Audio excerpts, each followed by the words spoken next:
Recording in progress.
question of it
and patient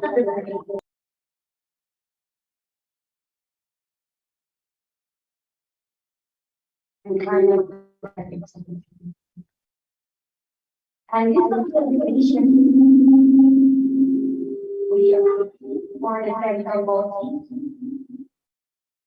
this observation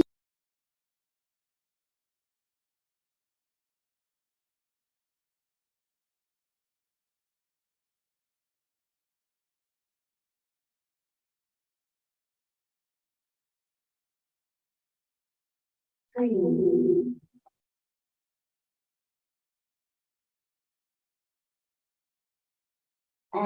they review the house rules during the socialization of studies and partnership of climate sustainability working group today.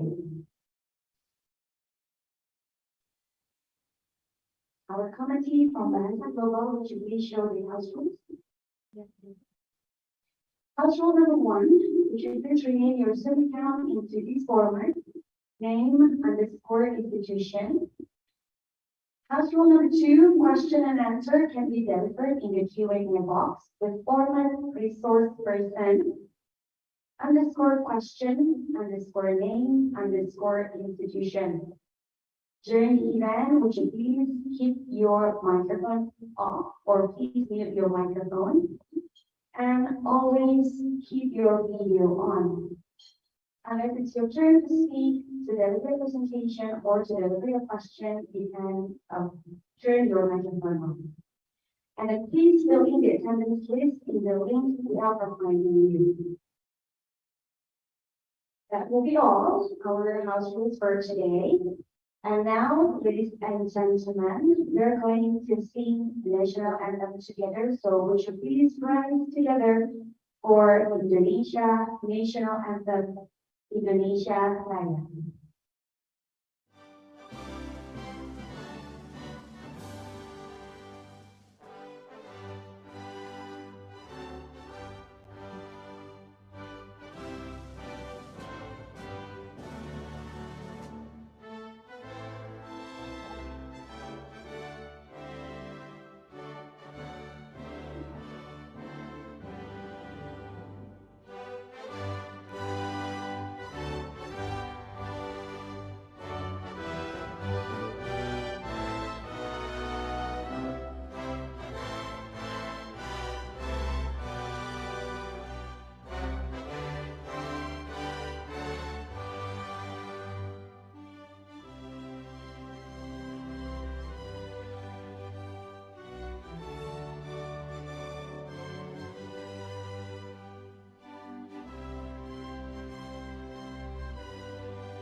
finance.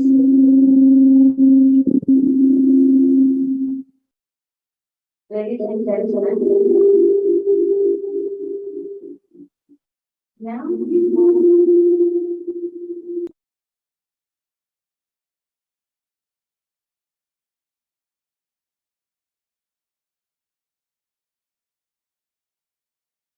our first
of the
environment protection and climate objectives, and enhancing resource mobilization to support environment protection and climate objectives.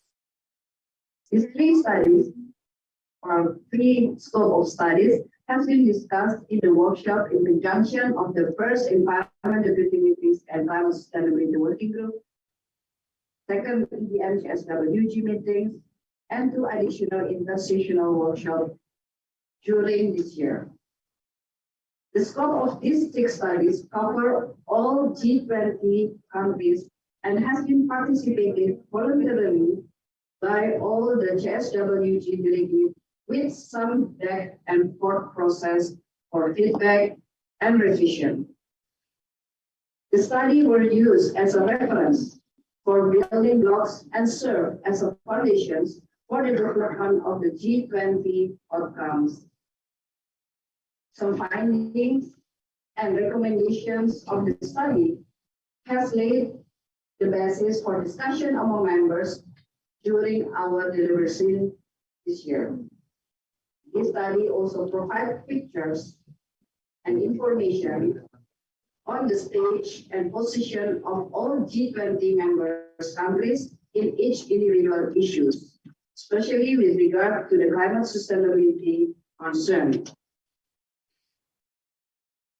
In these occasions, I would like to take an opportunity to convey my sincere gratitude and appreciation for all support and collaboration from the NDC Partnership, GGI, BMWT, Germany, and IKI, GIZ, UNICEF, UNDP, IRENA, UNESCAP, UNESCO, Cambridge Econometric, Audify, and other partners and contributors, and more importantly, to all distinguished G20 delegates who has been very actively contributing to the study. So distinguished colleagues, ladies and gentlemen, to end, I would like to express my hope that this significant event would benefit wider stakeholders and expectations that similar event will continue under upcoming presidency. For me, the journey has just begun. The Indonesia presidency, the Indonesia G20 presidency, not only committed to deliver an outcome documents, but more than that, we committed to deliver concrete action, not only for the G20, but also from the G20 to the world. So I wish it will bring more knowledge and partnership for us, Indonesia, G20, and the global community as we work to solve the changing climate. This recover together, recover stronger will not be happen if we don't have our effort hand in hand. So again, I thank you for your presence. I thank you for your commitment. I thank you for your future and continuous collaborations. May Allah bless upon us and we give strength and continuous commitment to recover together, recover stronger. I thank you. Wassalamualaikum warahmatullahi wabarakatuh. Waalaikumsalam warahmatullahi wabarakatuh.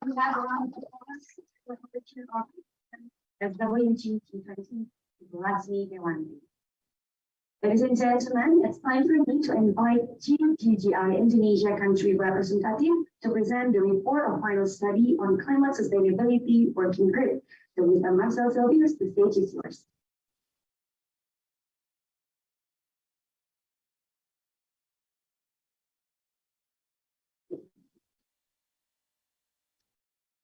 Thank you very much.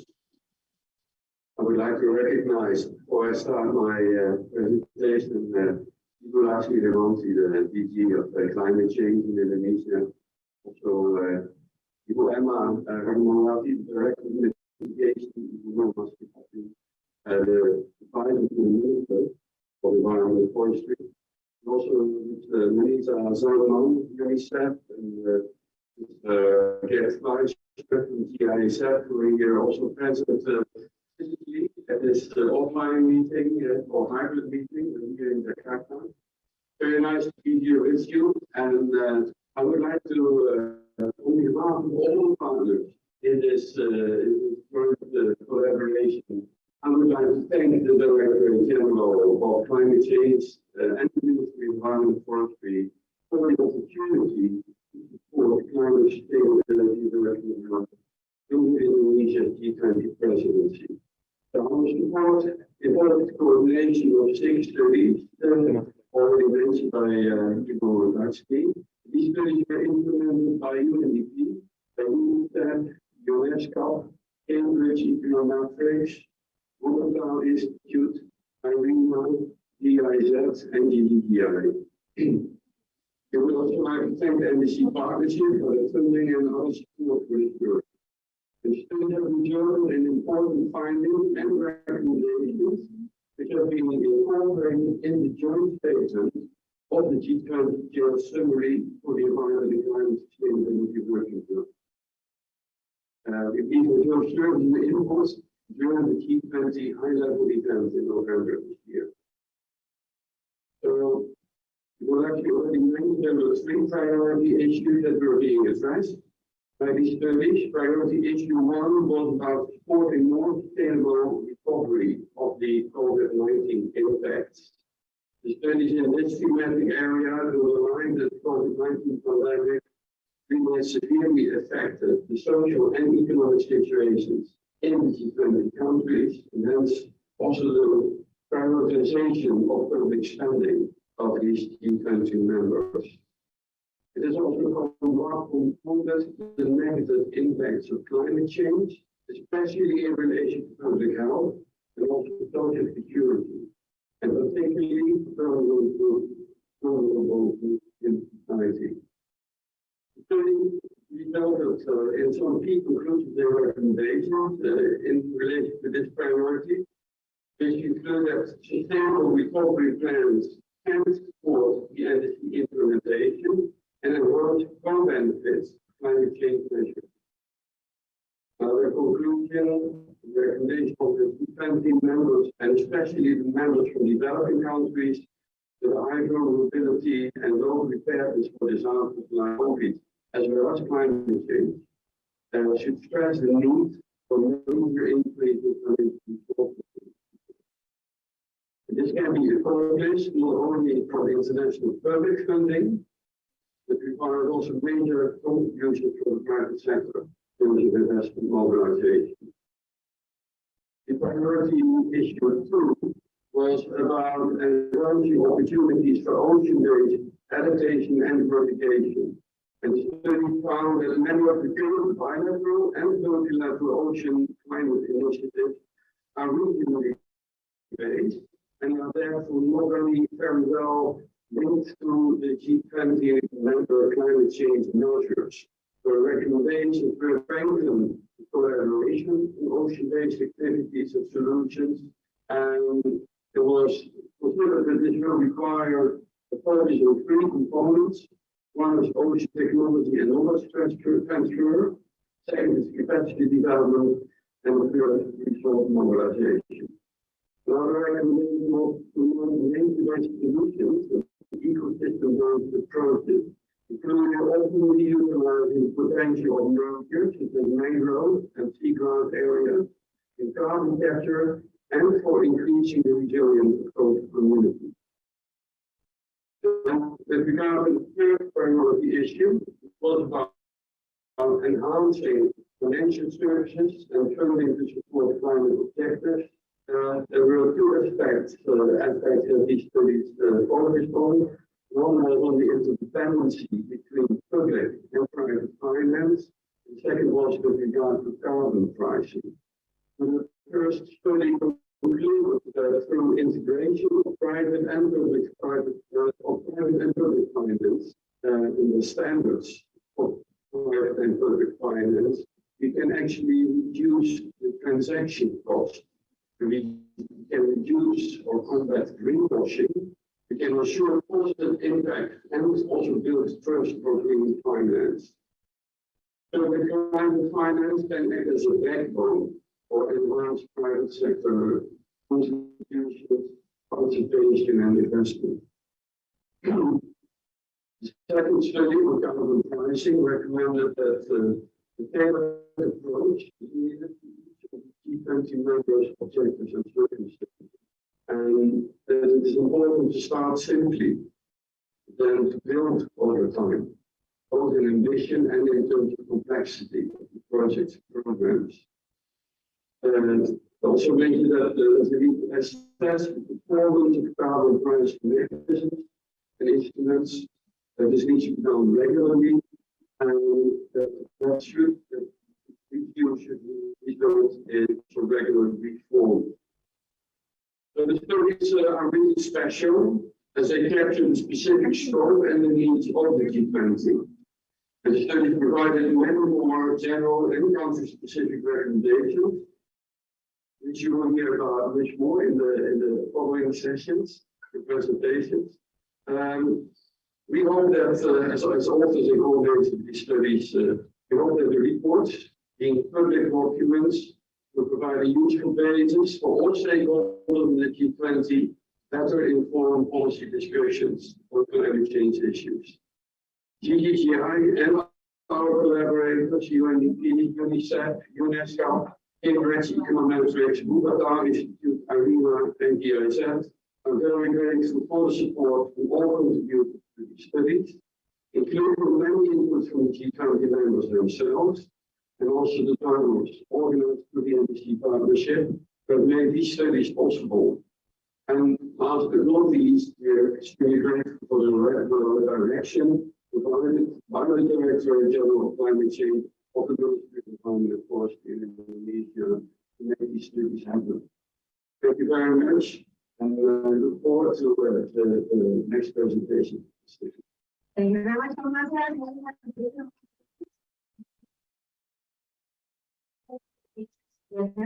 I'm inviting you, Laxmi, once again to join Marcel over here and our photographer friends.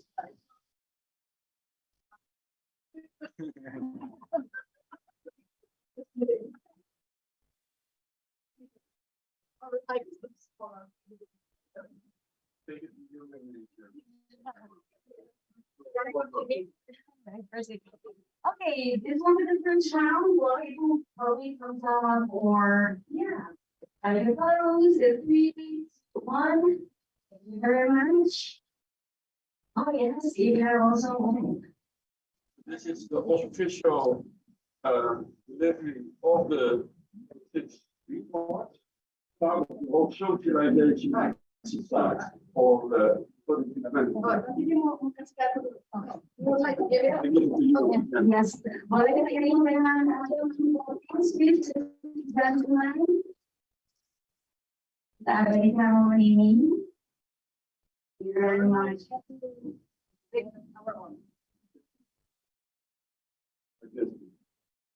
Okay. Next, I also would like to remind everyone who is joining us virtually, please keep your video on. Ibu Lesti boleh lihat kamera, terima kasih banyak Ibu, kita foto bersama. 3, 2, 1. Selanjutnya kami memegang and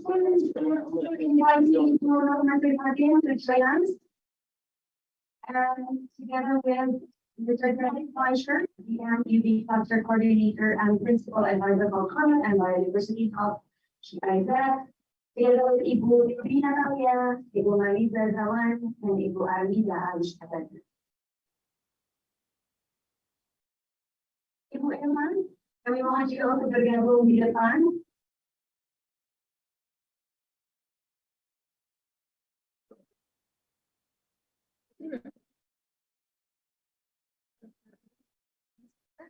Yes, everyone, would you please, yes, step to your right side, 2 steps to the right side. Thank you. Okay. Yes, and now we are going to hand you the final report that present the 6 studies. We're going to present, pay attention to the findings and recommendation this afternoon. We're going to show off to the world, to all of our friends. Okay, and a round of pictures in 3, 2, 1. Ladies and gentlemen, may I invite you to give another round of applause, please? Thank you so much. You're here to take to your seat.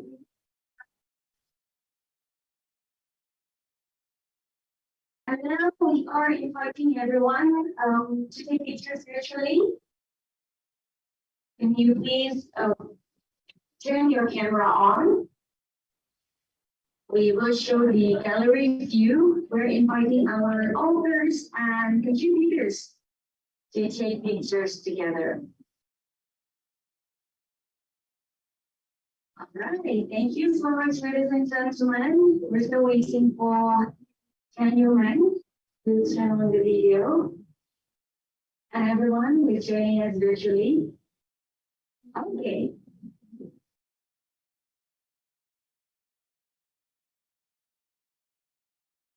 All right, the first round of picture.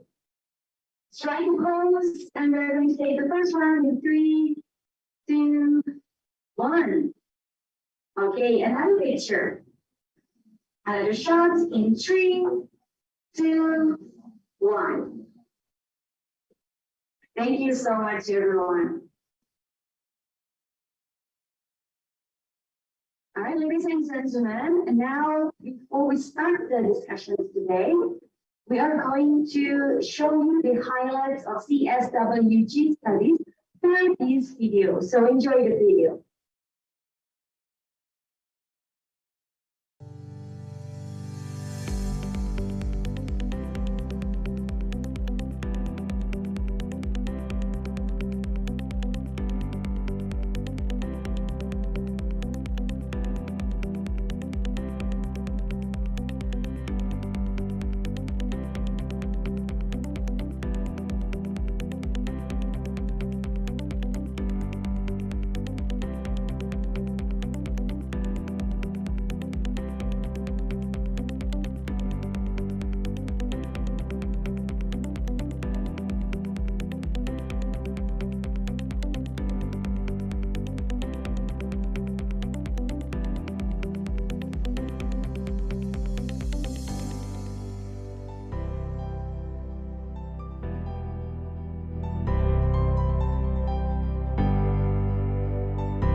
impacts of the G20 recovery spending on climate and sustainable development goals was challenging. More information on the specifics of the projects being financed and the timeline of spending is required. Despite the information gaps, the results of our analysis are clear. G20 member countries should continue to support a sustainable recovery. Moreover, existing policies and regulations should be aligned with a sustainable development pathway to ensure and maintain the positive effects of the current recovery spending on GDP, employment, and CO2 emissions reductions. Finally, G20 developing countries should realize they have a huge challenge and opportunity ahead to further green the recovery and contribute to CO2 emission reductions. Study on the role of mitigation and adaptation co-benefits for creating a more resilient future for all addresses the sustainable development co-benefits of climate policies and measures and how they can be harnessed in COVID-19 recovery. It highlights that the pandemic has compounded negative impacts from climate change, particularly for children, women, local communities and indigenous peoples, people with disabilities, and brought to light vulnerabilities in global health and social security systems. Literature and evidence illustrate that climate policies can deliver a wide range of co-benefits across all the sustainable development goals and supporting sustainable economic and social recovery. Nature-based solutions and ecosystem-based approaches have particularly strong mitigation-adaptation synergies. There is a need for inclusive decision-making, cross-sectoral coordination, tools and guidance, and cooperation to mobilize finance for climate policies that unlock co-benefits and improve resilience to future shocks. I would like to start by thanking G20 members for the opportunity to collaborate in this process. One of the biggest challenges we faced in the development of the report was to collect the necessary data. We appreciate the contributions from delegates as they provided important information from their corresponding national ministries. Their insights and feedback were also very valuable in the review of the content. The document presented today is the result of a team effort. I would like to acknowledge the work of our experts, including colleagues from IOC UNESCO. These collective efforts enabled the identification of challenges and recommendations, including the need for more financing for ocean science and capacity development activities. We recognize the Indonesian government for the leadership and resolve to include the ocean in the agenda, identifying it as a key component of the Climate Sustainability Working Group and in line with the Glasgow Pact. Throughout this process, we were glad to see a shared interest among G20 members to work together, enhancing regional cooperation on issues related to the ocean and climate. We thank you all for your support and we look forward to working with you as we follow up on the outcomes of these discussions. Thank you. Terima kasih. On behalf of the German Federal Ministry for the Environment, Nature Conservation, Nuclear Safety and Consumer Protection, BMUV, the IKI-funded project, Strategic Environmental Dialogues, was able to support the elaboration of the G20 study on stocktaking for a sustainable recovery in the context of the Climate and Sustainability Working Group. The Global Green Growth Institute has been contracted by the project to lead the elaboration of the study, which included significant research contributions by the international think tanks Cambridge Econometrics and Wuppertal Institute. Other important contributors include IRENA and UNICEF. We very much appreciate the very trustful cooperation with the Indonesian Ministry of Environment and Forestry, KALAKA.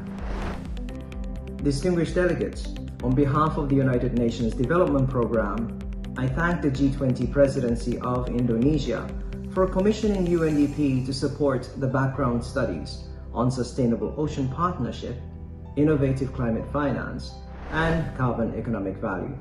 We appreciate insightful views from G20 members and congratulate the fruitful progresses being made in the Climate Sustainability Working Group. With the background studies, UNDP supported G20 members to stress the importance of public policy and finance as a key enabler to promote sustainable investments and mobilize and generate synergies between various types of financial resources, all for the sake of better ecosystem protection and for robust climate actions. The studies reaffirmed the importance of considering climate and sustainability matters in practically all economic and financial decision-making processes. and of the importance of exploring new and innovative financial solutions such as carbon pricing.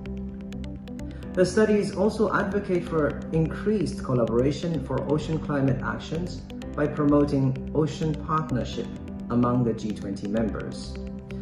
We're in a time of great uncertainties. International community must take urgent actions to reverse the vicious cycle created by the global challenges of climate change, biodiversity loss, environmental degradation, as well as inequality, by strengthening synergies and partnership. Being the development program of the United Nations system, we feel privileged to continue supporting the G20 members in cooperation with other partners such as UNICEF, UNESCAP, and GGGI to strengthen multilateralism in addressing climate change by promoting international cooperation to constructively pave the way for ambitious and coherent actions for sustainable development.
Ladies and gentlemen, another round of applause, please. Right, before we start the discussion this afternoon, I would like to remind everyone in our Zoom room to please fill in the attendance list through the link we are providing you in the chat box. Once again, we are inviting our friends who are joining us virtually. Would you please fill in the attendance list, and you can access through the link we have given you in the chat box. Thank you so much. Ladies and gentlemen, now since we are going to start the main agenda of this afternoon's event, I am inviting our moderator, Dr. Insinyur Nur Masikatin, M4SC, Senior Advisor to the Minister on Climate Change and International Conventions, that will lead the discussion this afternoon. To implement the country.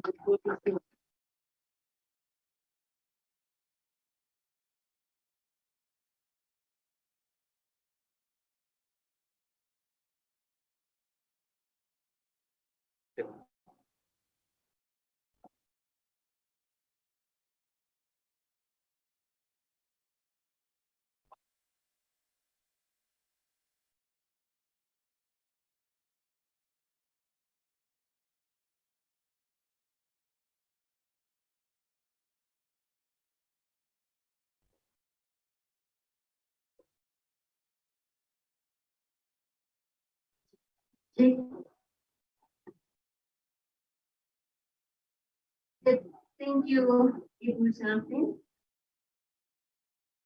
Ibu Laksmi, the Director General of Climate Change of Indonesia, the Chair of EPM-CSWG, Pak Marcel of GGGI, Ibu Marisa of UNICEF, and Pak Gerd of the GIZ, all my colleagues who are joining here in Jakarta, good afternoon. To all colleagues who join virtually, good afternoon, good morning, good evening, from wherever you are. For the next 2.5 hours, we will follow the presentation of the report from the 6 studies under the 3 themes or issues as has been introduced during the opening. Now I will start with introducing the presenters from each study result. For the climate sustainability issues, we will have Mr. Francis Dubonny and Mr. Carl Heinemann. For the land and sea actions, we will have Mr. Ifika Rambe and Mrs. Kachinja Weinberger.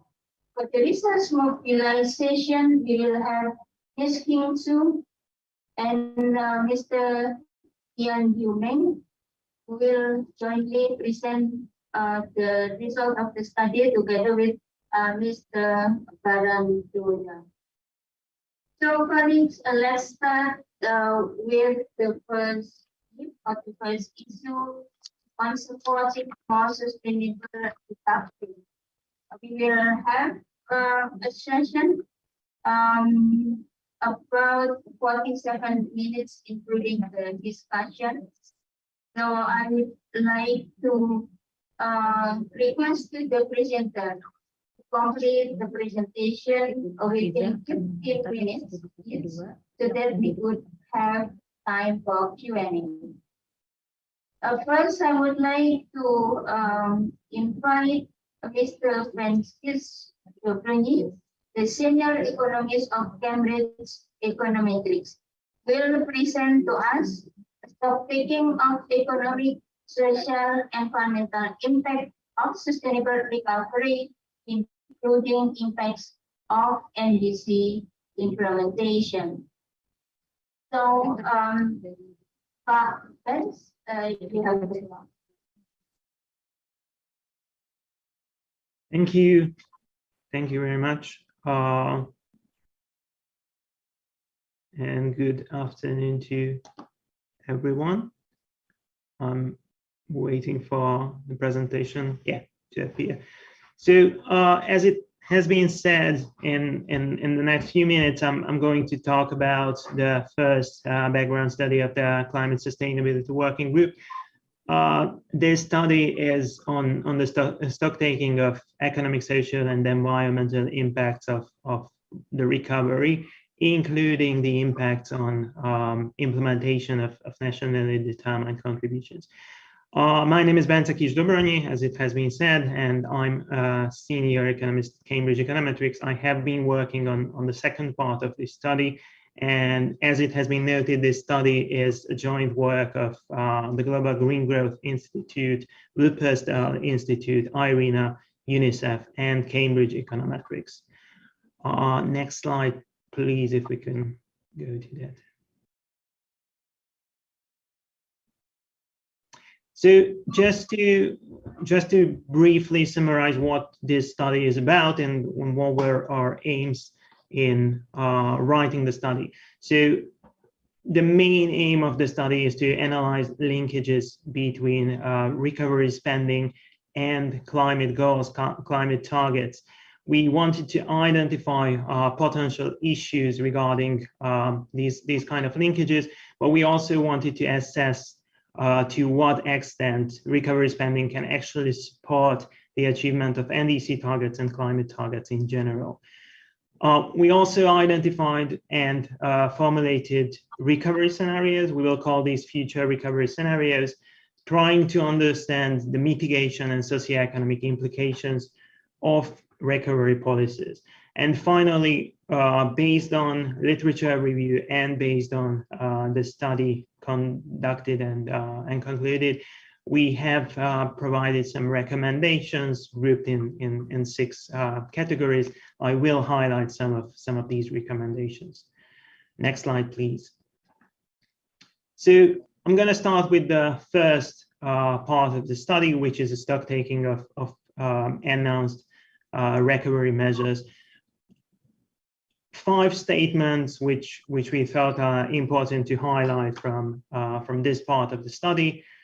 Starting from the first one here is that more than half of recovery spending in G20 countries, if we consider selected high emission sectors, has a positive contribution to long-term climate goals. This is a beneficial and a nice statement to start with. It's important to understand that how this recovery spending actually relate to overall spending. I'm going to talk about that in the next slide. Second, sorry, can we go back? Thank you. So second, recovery spending with negative climate impact, because half of recovery spending, more than half of recovery spending can have a positive impact, but there are measures which have negative climate impacts. And unfortunately, these are, according to the study, concentrated to emerging markets and concentrating to sectors with already high emissions. Moving from mitigation to adaptation, third point, all plans seems to have a limited focus in adaptation. So climate mitigation is in the focus of most measures. Adaptation is a bit in the background, which is unfortunate when it comes to climate vulnerability. We also see that recovery plans, although it's not the primary aim often, but they do not offer a systematic response to climate risk and to climate mitigation. I'm going to show this in the second part of the study as well. And finally, again, a fortunate development is that we see that actually how recovery plans were structured, it developed the enabling environment for the achievement of NDCs and for the achievement of climate goals and climate targets in general. Next slide, please. So digging a bit deeper into what recovery spending what recovery spending is and how it is structured. First, I have to say that rescue and recovery spending that we've seen and that has been announced were about $14 trillion in the world in G20 countries.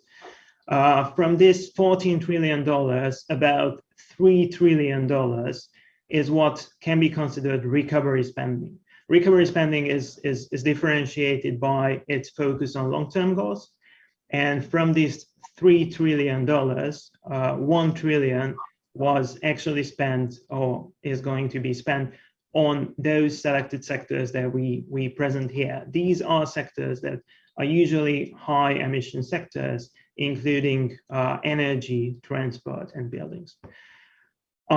When we look at spending in these sectors, it's really good to see that a large part of this spending is actually contributing positively towards climate goals. It's even more the case in developed markets, but unfortunately, what we see in emerging markets is the share of measures with green conditions and with positive contribution is much lower. So it's about 42% only, and there are measures with no contribution or with negative contribution that are actually more than half of overall spending.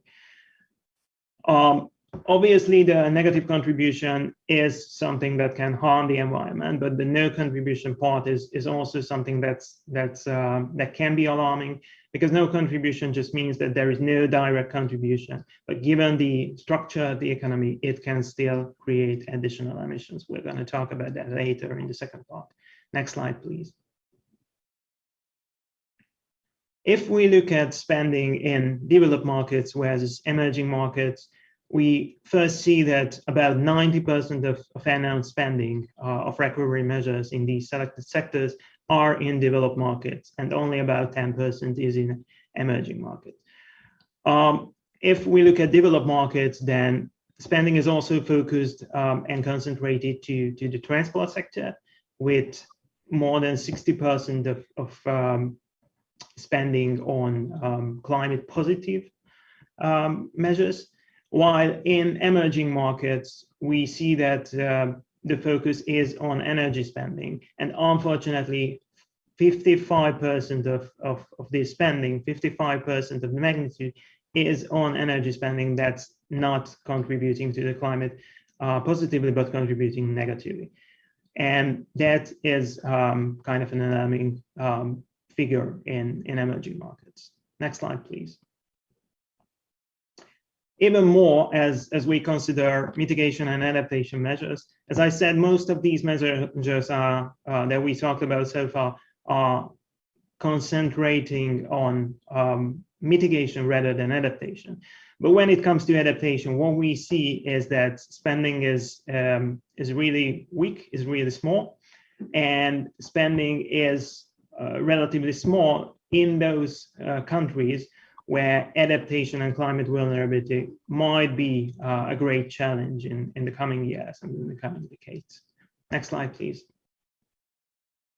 So as for the future recovery scenarios and as for the socioeconomic and mitigation impacts, first, from the modeling, we see that current recovery spending has a moderate impact on long-term emission reductions. Current recovery spending would reduce long-term emissions by about 1%. It contributes to achieving NDC and climate goals in general, but it's not sufficient to systematically support reaching climate change goals. Without supporting policies, we also see that this will be a temporary impact, and recovery spending might fail to sustain an increased economic activity and employment over the long term. However, financing an extended green recovery, focusing on developing economies, could yield not temporary but sustained benefits. We'll show this later. And finally, it also needs to be noted that emission abatement potential is lost in some sectors where recovery spending is not being sized. Next slide, please. So current green recovery spending is insufficient to have strong long-term impact. About 1% is what we see from current spending, which can be increased to about 2% long-term emission reduction savings with an extended green recovery. Next slide, please. And then one slide again. Thank you. But if we compare these savings to what would be needed for limiting global warming to 2 degrees, we see that there's quite a bit of difference. So this 1% long-term emission savings or 2% with an extended recovery is far from the over 70% that would be needed for a 2-degree warming scenario. Next slide, please. However, when we look at socioeconomic impacts, we do see that there are the intended impacts. For economic activity, the recovery measures, we think, have impacted G20 GDP by about 1.8% in the implementation period. But it's a temporary measure, as I said. On employment, measures actually created a bit more sustained impact. So by the modeling, we think that about 8.1 million jobs were created or are going to be created by recovery measures. However, this again is somewhat temporary. But if we would extend the green recovery, again, focusing on developing countries, focusing on emerging markets, then this job amount can actually be not just sustained and not just made into permanent, but can be another 6 million jobs be created. So overall, this could close to double the effects of the employment impact of recovery measures. Next slide, please.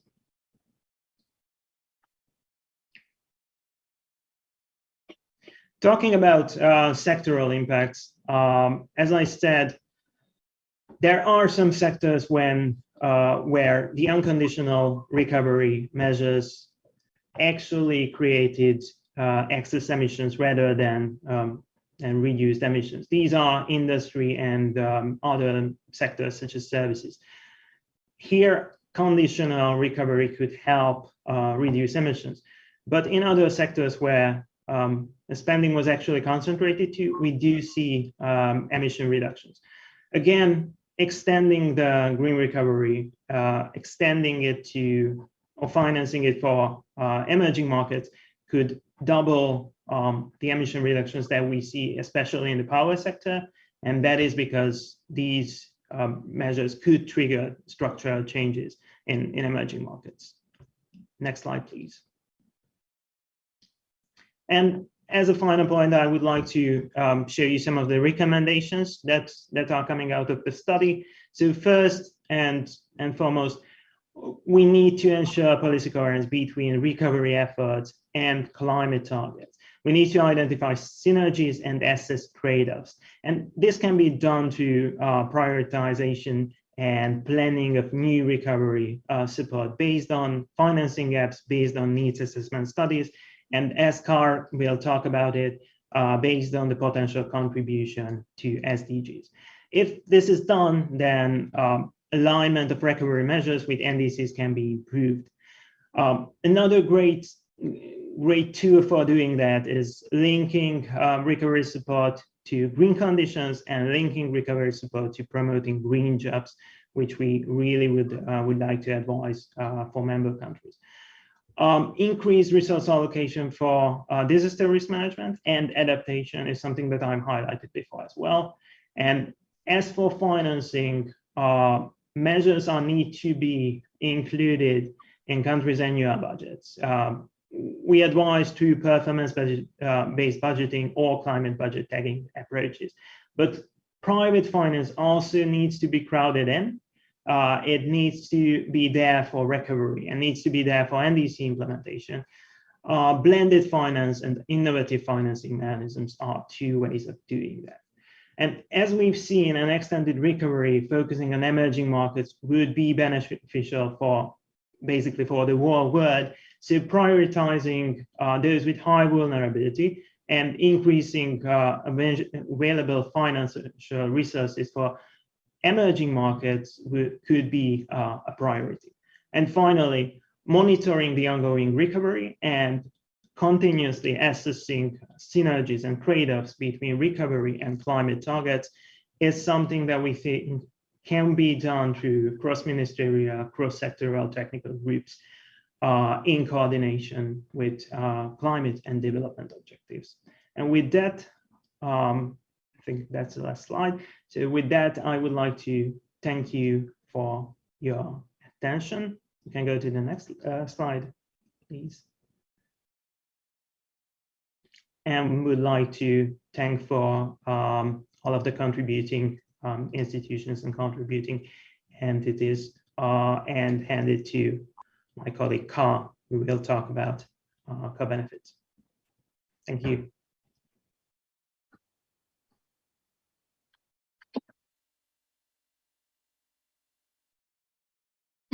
Thank you, Pak Benz. Colleague, as we have followed the presentation from the study 1.1, we could see how is the recovery situation or recovery process among G20 members, especially if we look at the recovery spending between developed and emerging economies. And one other thing is the reality that the spending for adaptation is so small, and it's very unfortunate that the very small spending mostly in the country that is more vulnerable. The study also come up with 9 recommendation that there are something that we need to be addressed at the national level, but also there are some issues that we need to address together at the international levels for the benefit of G20 and beyond the G20 members. The next still the study 1 is study 1.2, study on the role of mitigation adaptation for benefits for creating a more resilient future for all. The presentation will be given by Mr. Paul Heinemann, managing economist, Cambridge Econometrics. But before that, the introductory presentation will be given by Ibu Manisa Samad, UNICEF Indonesia country representative. Now I would like to invite Ibu Manisa to join me here. If you would like to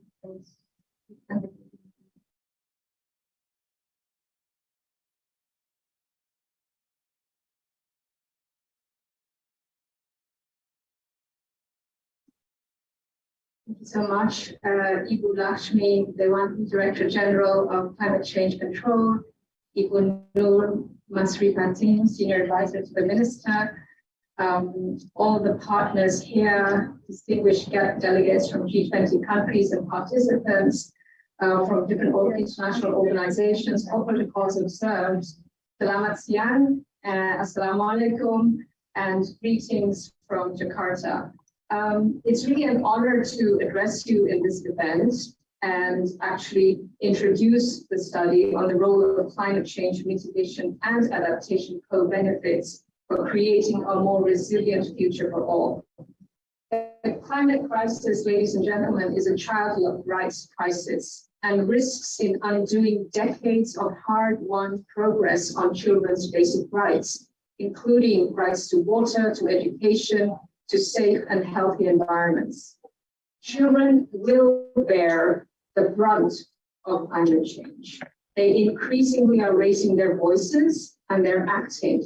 For them, for children, this is an existential crisis.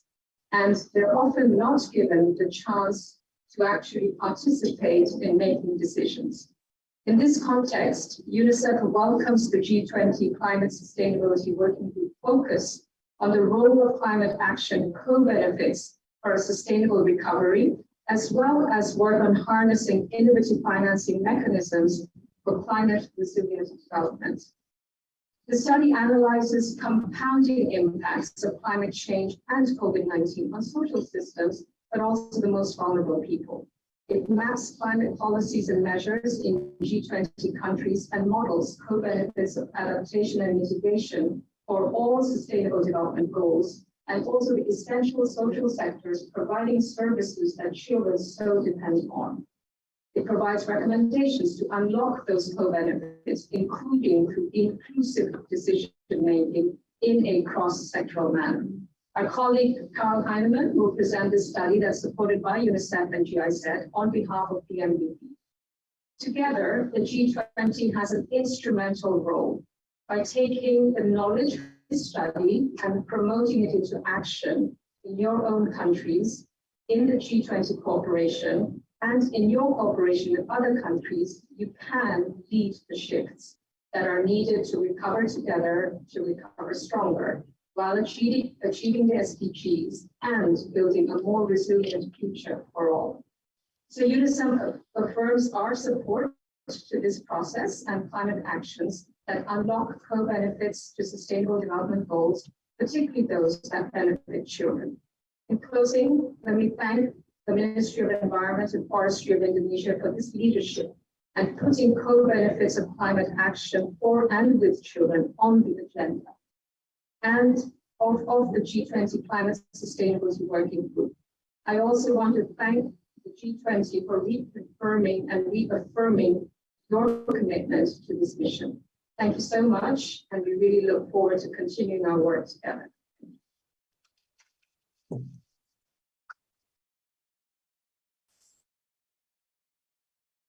thank you, Ibu Manisa, for the very insightful speech.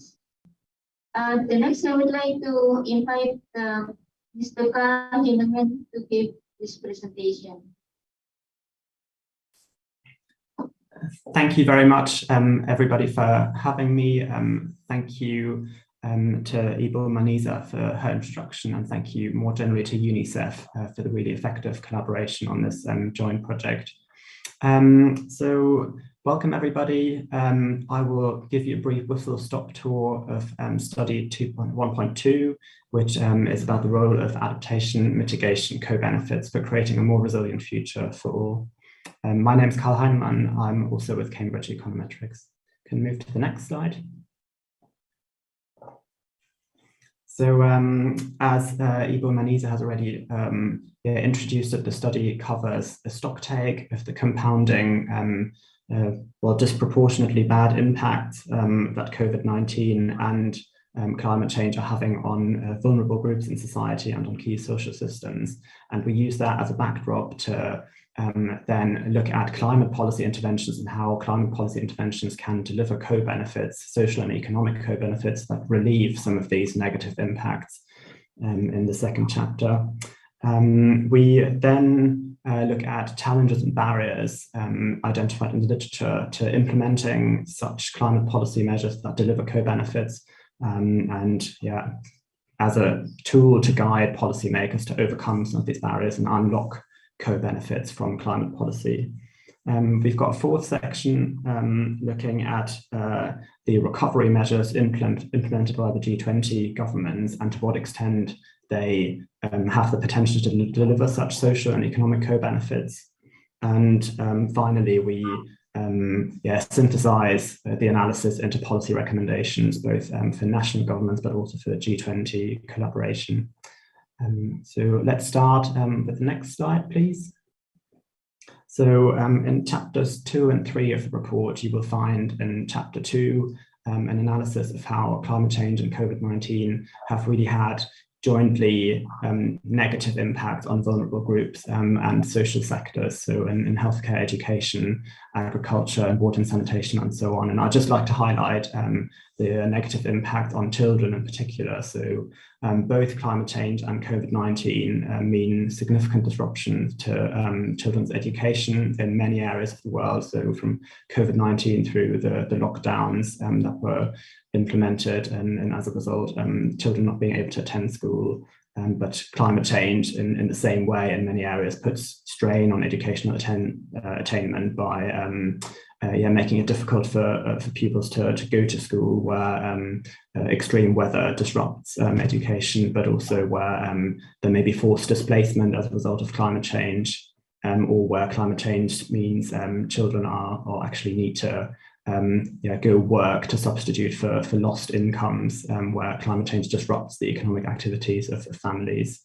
Secondly, health risks from climate change. Children are more vulnerable to vector-borne diseases, which are on the rise with rising temperatures. But in the context of COVID, there are it's a kind of compounding impact, really, where COVID made access to childhood vaccinations more difficult. So we've really got a reinforcement here of risks coming from climate change. Other risks are related to malnutrition, for example, where during lockdowns and loss of economic activities and livelihoods in the pandemic have meant that family incomes are down, especially in developing countries, and in the same way climate change are disrupting family incomes. So this is the type of analysis that you'll find in chapter 2 of the report. In chapter 3, we synthesize evidence from the Intergovernmental Panel on Climate Change regarding mitigation and adaptation policies and their social and economic co-benefits. And just to give you an example, we actually go through many different policy areas in that chapter and identify how measures can unlock and how climate policies can unlock social co-benefits. So, for example, schemes to introduce renewable energy in remote areas at a local scale have a whole host of potential SDG benefits by reducing the reliance in remote areas on traditional fuels, health benefits from burning less wood and petrol. So that frees up time for women and children who are more they're traditionally engaged in collecting firewood and being responsible for fuels. So it frees up time for education, improves gender equality, potentially, and having access to electricity improves potentially agriculture, where there's better access to pumping groundwater, for example, for irrigation. So you can see there are benefits for nutrition, for incomes, benefits in terms of educational attainment, gender equality, for health, for climate, or emissions reductions. So a whole host here of potential co-benefits of this type of climate policy. Let's move on to the next slide, please. Yeah, in chapter 4, you will find an overview of challenges and trade-offs and risks related to climate policies and unlocking the co-benefits of these climate policies. So what are the key challenges that need to be overcome? And I'd just like to highlight here, inclusive policymaking is really important. So for green recovery measures to lead to such SDG co-benefits, it's really important that the affected populations are involved, and in particular local communities and indigenous people who are structural disadvantages often in policy making. That's really important that the local needs and local conditions are well understood before measures are introduced to manage and identify unintended consequences and then avoid any negative impacts of measures. And the second thing I'd like to highlight is really comes through a lot in the literature is that there's insufficient cross-sector integration often in policy making. And as you know, a lot of climate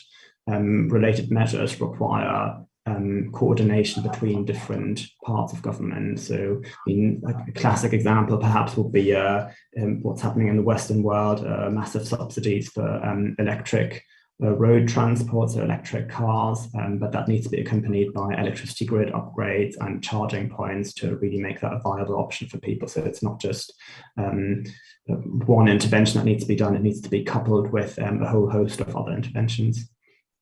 There are trade-offs and risks also associated with climate policies that may be associated with co-benefits, but if not implemented properly, there can be big trade-offs. There are a few listed here, and you'll find more in the report in chapter 4. Let's move on to the next slide, please. What we develop in chapter 5 of the report is an empirical analysis. We have been using the matrices developed by the IPCC that map climate policy interventions to sustainable development goals, and have used this IPCC analysis within the recovery policies that we've seen the G20 members implement. So we've used the Global Recovery Observatory database of G20 recovery policies and mapped each policy to the related SDGs that are most impacted potentially by those policies. And that allows us to, see which SDGs are more likely to be, supported by recovery interventions that we're seeing in the G20. And if we move to the next slide, you can see some of the results of this analysis. It might be a bit hard to read, but perhaps fundamental points. I think Ben's already mentioned some of those. I mean, generally, the Global Recovery Observatory database contains much more measures for developed economies. So that's the high-income G20 members. And there are fewer observations for the emerging economy G20 members. That's a general point. And also, there are way more mitigation measures reported than adaptation measures. This is also something Ben's already mentioned. What we're seeing then, what we've done is we've looked at the high income G20 members and the recovery packages that they've implemented and how they link to specific SDGs. And we've done the same for the emerging market, the developing G20 members. And I think the kind of tendencies that we're seeing is that in the developing emerging market economies, generally the recovery packages tend to give greater priority to economic growth than to perhaps clean energy and sustainability, which is fair enough. And there's also a greater emphasis in relative terms towards nature-based solutions and ecosystem-based adaptation measures. the recovery packages in the emerging economy G20 members are less linked to gender equality and education benefits than what we're seeing in the high income countries. So in the high income G20 members, the recovery measures tend to have, or tend to be more often related to sustainability co-benefits, so sustainable cities and clean energy, etc. But there's relatively little on nature-based solutions. So that's perhaps an area where the high-income countries could do more going forward. Thanks, and we can move to the next slide, please. In chapter 5, you'll also find 3 small case studies. So thank you very much to the delegations who provided input and background material into this. So these are case studies of recovery measures that were implemented in the G20 or policies that received massive boosts in funding as a result of COVID recovery, and how, and we're showing in the case studies how these policy measures have, or these climate policies, have wider social co-benefits in terms of generating jobs, generating health benefits, and generally improving the living conditions of people. So do take a look at those case studies when you look at the report. Let's move to the next slide. Just finish with the recommendations that we're drawing from the analysis that we've developed. So we've split them into recommendations for national policy and recommendations for international collaboration. So how can the G20 drive greater policy attention given to co-benefits? Firstly, on considering national policies, some of the key points here I'd really like to highlight is firstly, we think there needs to be a greater recognition for the co-benefits that are linked to climate policy. So a lot of the time we think that climate policy is seen as a costly luxury, and economic and social measures or more pure economic and social policies may take priority, but actually it is a lot of the time well-designed climate policy can actually unlock massive economic and social co-benefits, and you'll find plenty of examples of that in the report. So we think that's really an important thing to recognize in national policy making, that climate policy isn't considered just as climate policy, but is considered in a more comprehensive way. So what are the wider impacts of doing some of these energy savings and renewable energy measures, etc. Secondly, we'd like to highlight the aspects of inclusiveness and cross-sector approaches, which discussed earlier. So we think looking to develop cross-sector policy approaches and inclusive decision-making can really unlock co-benefits across all groups in society.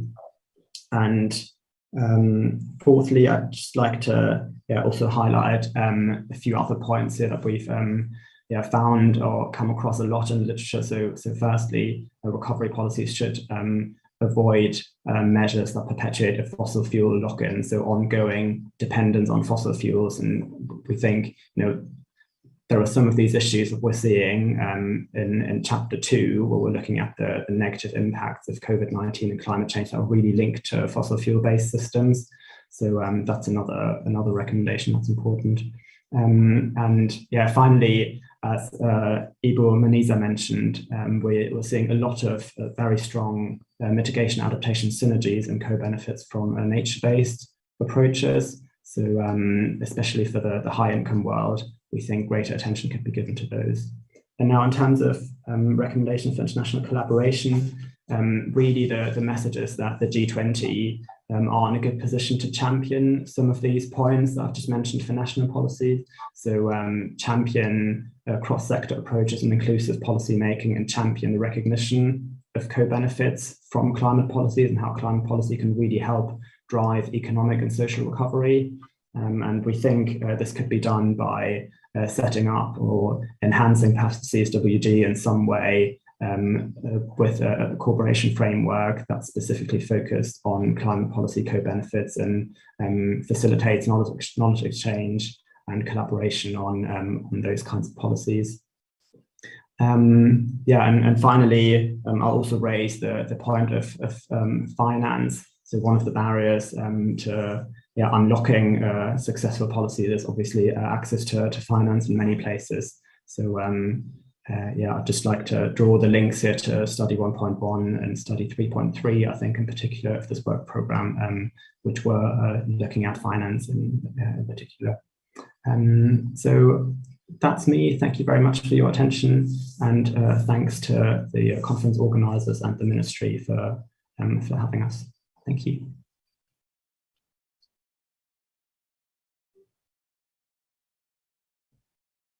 Thank you, Pak Sol.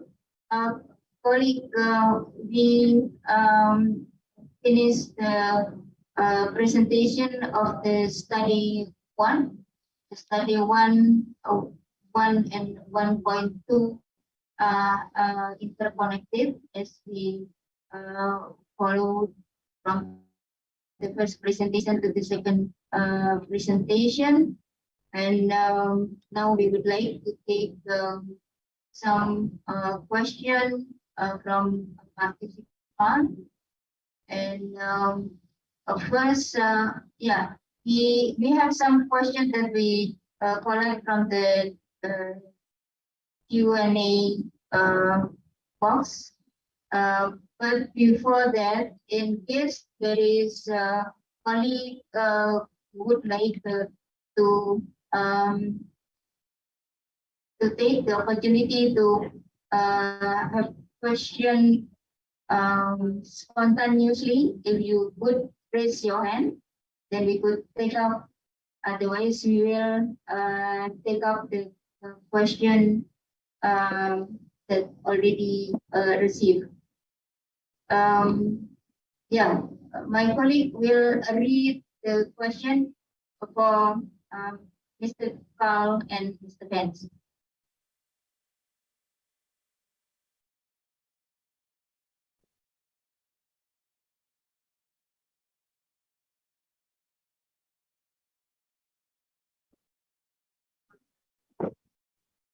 Hello, for issue 1, taking an example on the energy transition from water to globally, what is your advice on the sequential pathway to conduct the shifting from coal to renewable energy while ensure the transition principle?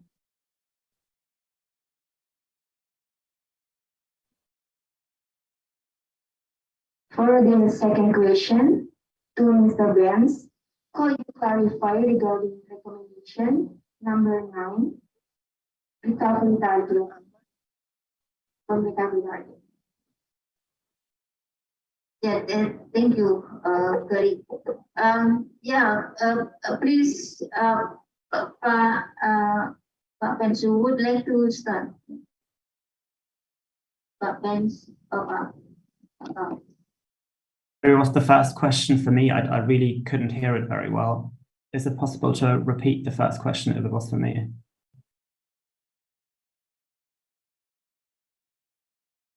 Yeah, the first question is taking example on the energy transition promoted globally.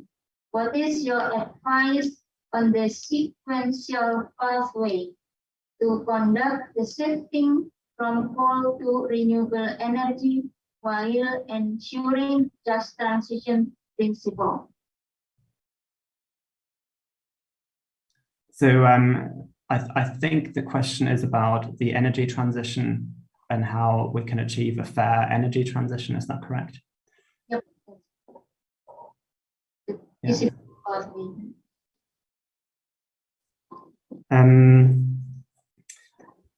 Yeah, I mean, I think, you know, the overarching advice to achieve a just and fair transition is to really promote those collaborative and inclusive approaches to policy making. So we think that's really important. So, so who are you targeting with your energy policy measures, and what's needed to make sure those parts of the population actually benefit from it? So this is obviously very different in high income context to emerging economy contexts. But so the first thing I would say is these inclusive approaches and involving the people and organizations who need to benefit from this, and yeah, they need to be involved from the start. The second thing, perhaps to to highlight here again is that cross-sector integration. So an energy transition only works if it's implemented across areas of government. So the necessary infrastructure needs to be in place. People need to have the information available about how to use energy more efficiently and how to benefit from the advantages that renewables can bring to them, I think. So that's what I would say to that. But I'm very happy also to follow up on questions via email if that's needed. And I'm sure you can obtain my contact details from the organizers. Thank you. Now the next question is to Mr. Burns.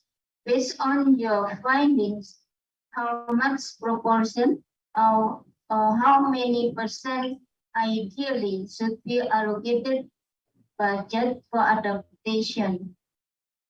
Yeah, that's the question. Thank you.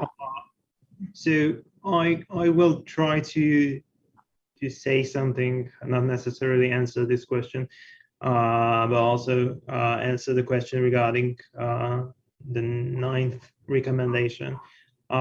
Maybe to start with that, so there was a question about clarifying recommendation 9th recovery target.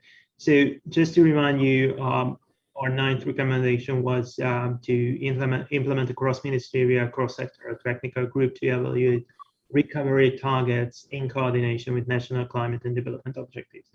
And as I said, what I showed is kind of a highlight of the recommendations. So just clarifying this recommendation a bit more. Here we also include that more transparency and more data is needed to be able to track how the recovery is going, but we also need to be able to track the climate impacts of the recovery. And regarding the question, it's in our recommendation as well to define a common definition of recovery spending and recovery targets. And once obviously this common definition is there, it is easier to actually monitor whether we are progressing in terms of economic recovery as we want to, and whether we are progressing in climate targets given the recovery as we would like to, and how are the interactions that are between the two. As for the second question about adaptation, so we haven't really tried to come up with an optimal percentage or proportion for adaptation. To be frank, adaptation needs are very different across economies and very different considering climate pathways that we are on that we can progress towards. What I can say is that we see that adaptation is really relatively small in current plans. And the other thing is connected to what Ka been talking about. Nature-based solutions, for example, is one area where we see that adaptation can happen, and it can also have benefits for mitigation as well. So that's an interesting prospect, but there is no, I wouldn't say there is an ideal proportion. It needs to be based on needs assessment per country and per economic and environmental context to be able to understand what is needed adaptation magnitude.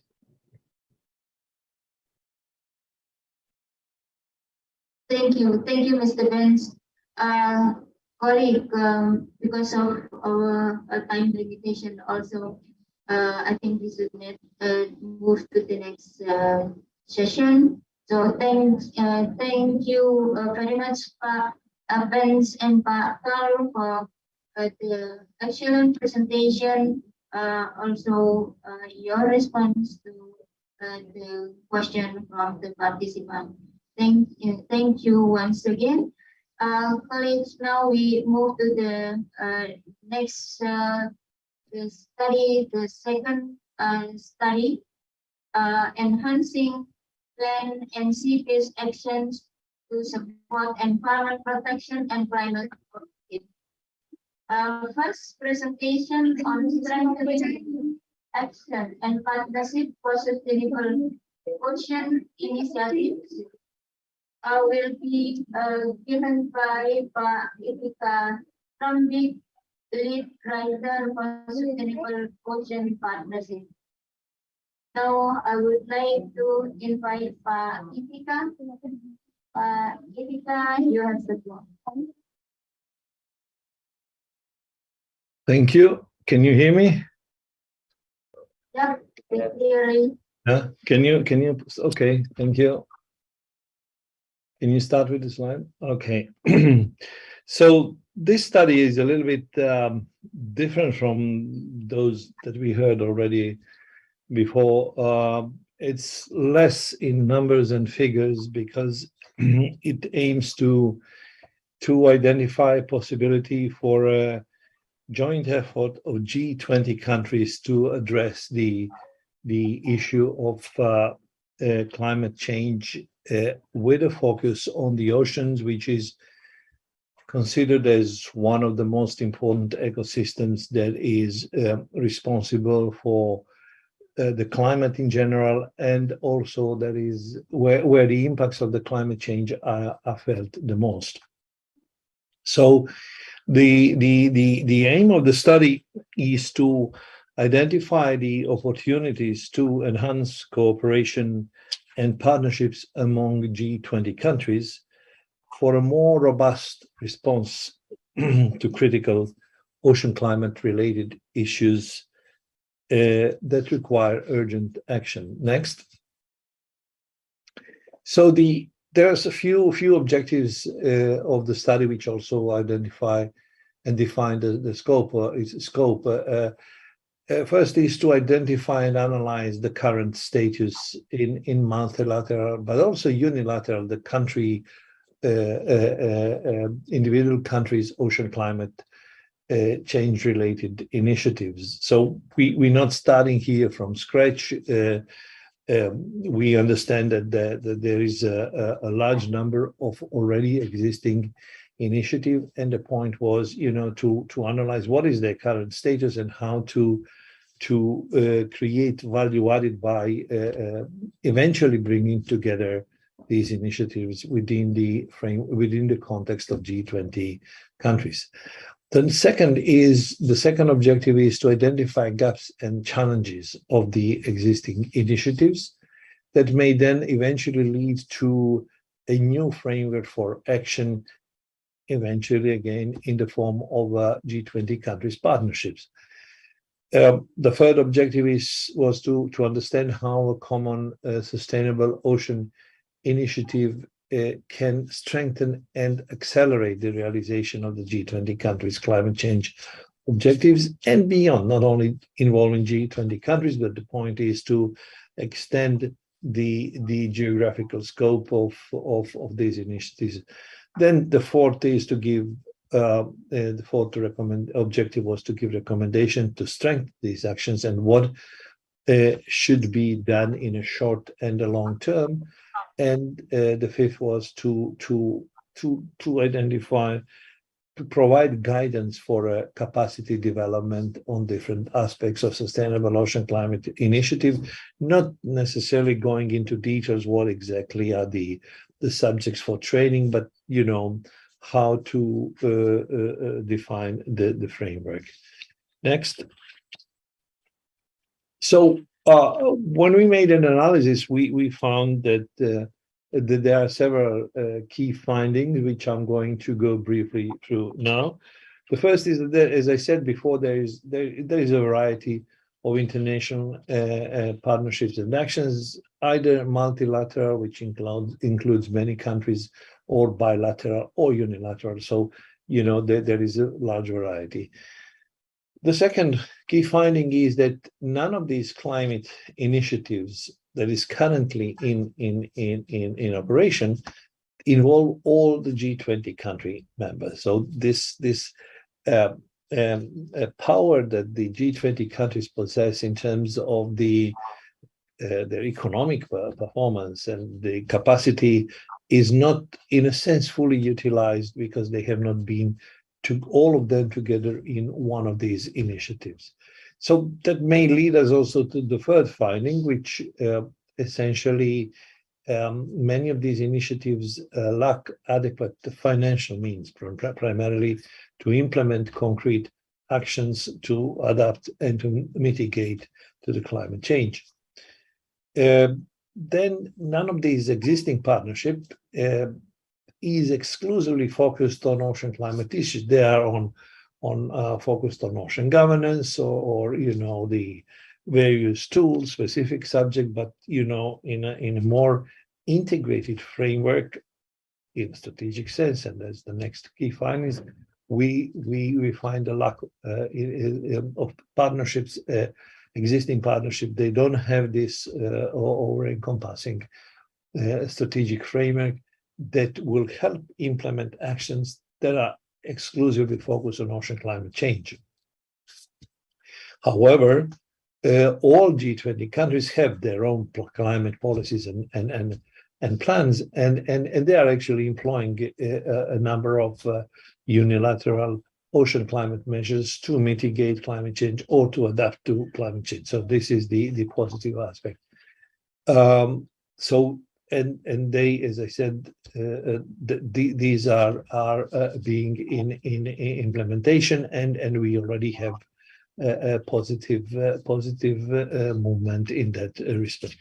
Next slide.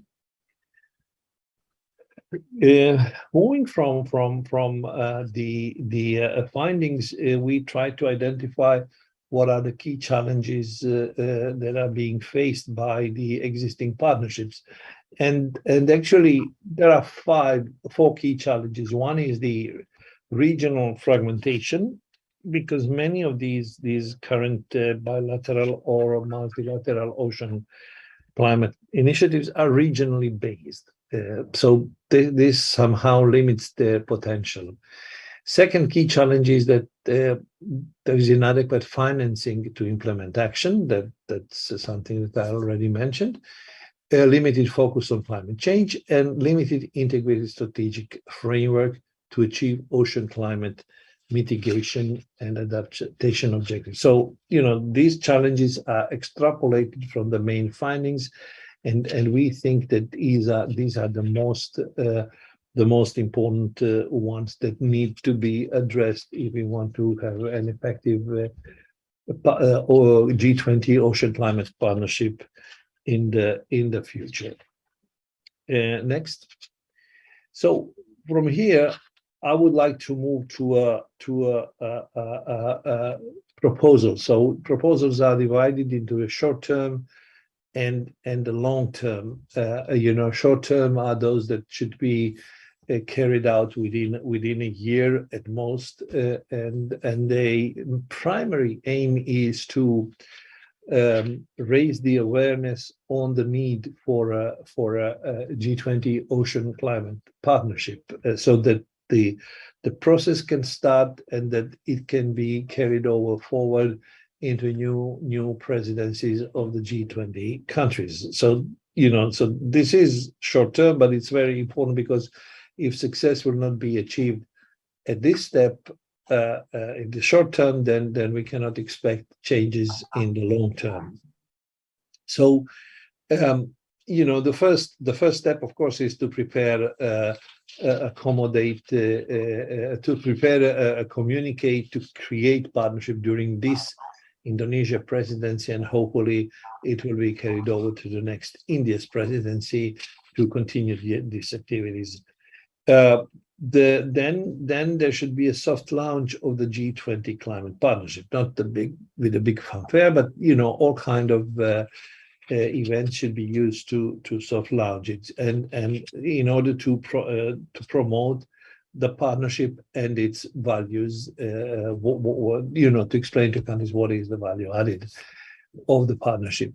Then there should be a series of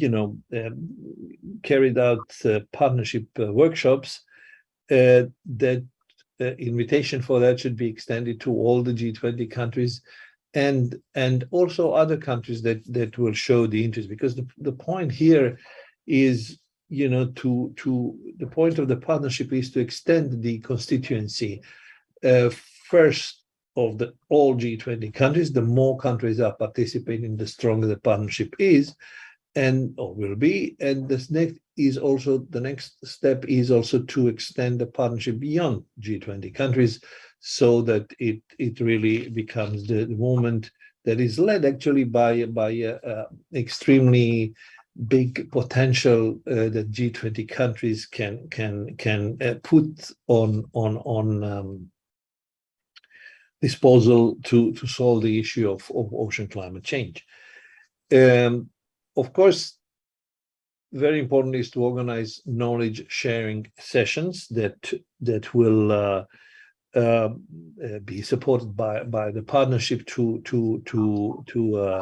The purpose of this session is to raise interest of potential partners who wish to join it. I mean, primarily those that are outside of the G20 group of countries, and launch G20 Ocean Climate Global Partnership at COP27 in Egypt this year. So these are the short-term measures, and a lot depends on how these measures will be implemented. These proposals will be implemented for the longer term future of the partnership and its eventual formal creation.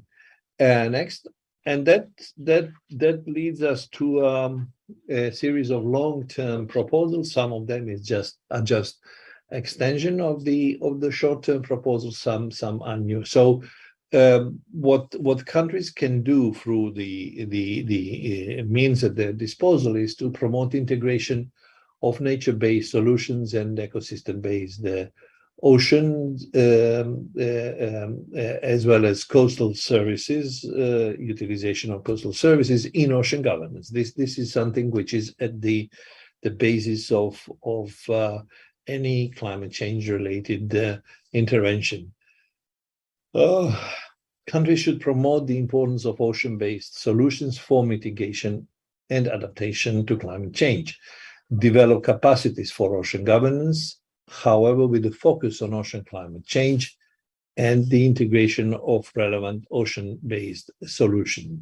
So what I want to point here is the necessity of linking together the need to implement ocean-based solutions with the ocean governance, which provides larger, more strategic framework where these concrete measures can be implemented. Of course, extension of the short-term measure is to develop larger knowledge and information sharing platform, which will have the focus on ocean climate change. And it's important that this platform is extended to partners beyond G20 member countries. Next. And this is my last set of proposals. There should be the value of ecosystem-based management as a governance framework for implementing ocean-based solutions should be promoted. This has already been done by many organizations, but it's important to stress this again. And in this respect, it's important to extend the geographical focus of the partnership from marine areas also to adjacent coastal areas, because these two type of I would say ecosystems are very closely related, and one affect the others in many ways. The partnership strategy on ocean climate change that is embedded within the ocean governance framework, which I mentioned before, should be developed, and this should be, of course, done in collaboration with other international organizations, in particular within the UN system, that are already promoting ocean governance. Also, there should be other tools promoted that are relevant for mitigation and adaptation, like integrated coastal zone management, marine spatial planning, valuation of ecosystem services, coastal climate change, vulnerability assessment, and so on. And finally, the dialogue between the stakeholders that might be potentially involved should be facilitated by the partnership in order to raise the profile of the ocean climate issue. I would like to stop here, and the next slide. I would like to thank you for the invitation to this workshop, but also I would like to thank all the countries of the G20, and in particular those that have responded to our questionnaire and that have provided valuable information for execution of this study. Once again, thank you all for your attention.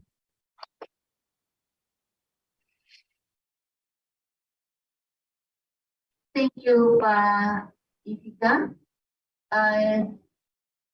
Your recommendation through your study, some of them have been taken up. For example, for the short-term recommendation or proposal on the workshop. I think the presidency has organized the workshop in conjunction with the PDM CSWG in Bali. Also, I think the recommendation to launch the partnership in COP27. This is also good to strengthen the process within the framework of the climate change convention. As we know now, although the process is very slow, but now the ocean is already in one of the agenda in the series of UNFCCC process. For example, dialogue on ocean that is on the COP decision to be organized annually. So this is very good progress, and hopefully our effort through G20 process so will strengthen the process under UNFCCC, especially with our intention to build partnership beyond G20. Thank you once again, Pak Ifika.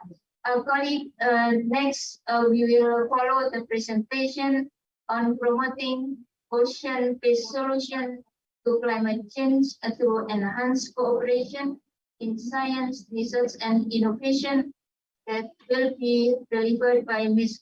Tinka Winberger, Chief Environment and Development Policy of UNESCO. Ibu Katinka, you have the floor.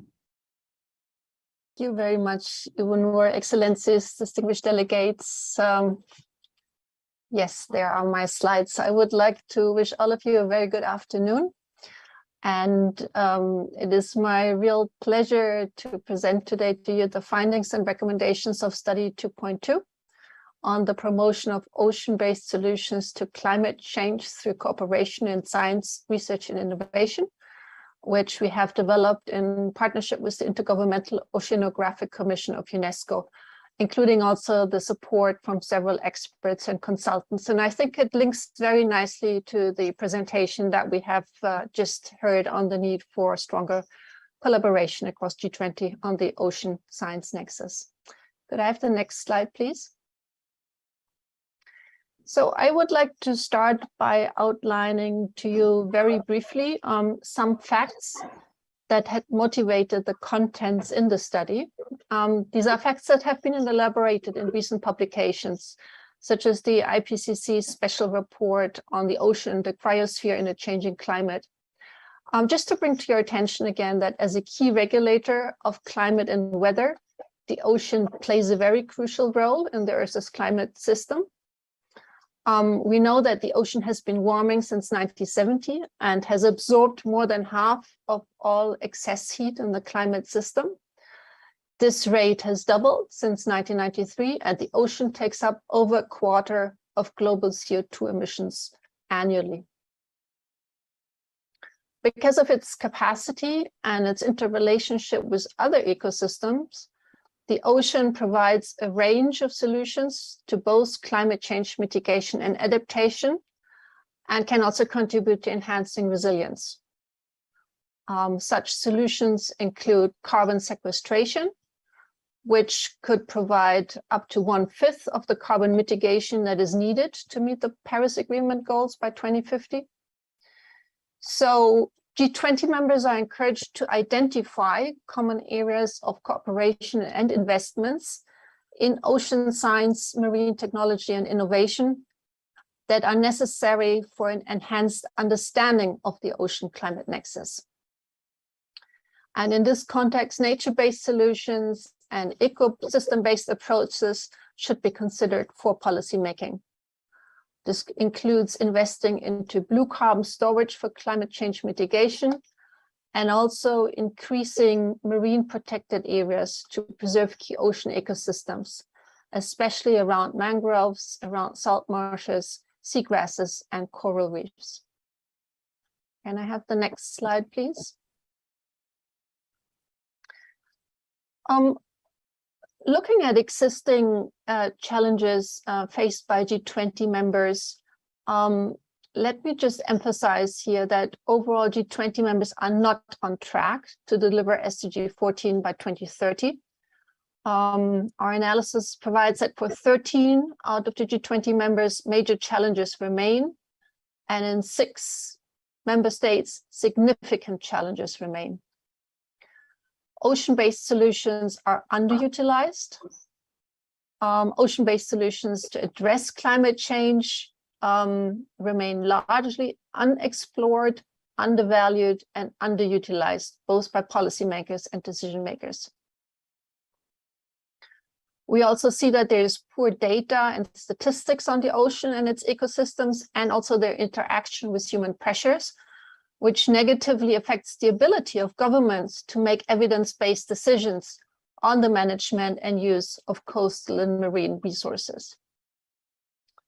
There is a lack of scientific and technical capacity. We see that installed capacities and the infrastructure for ocean science is weak, and this includes data management and accessibility, and also literacy amongst G20 members.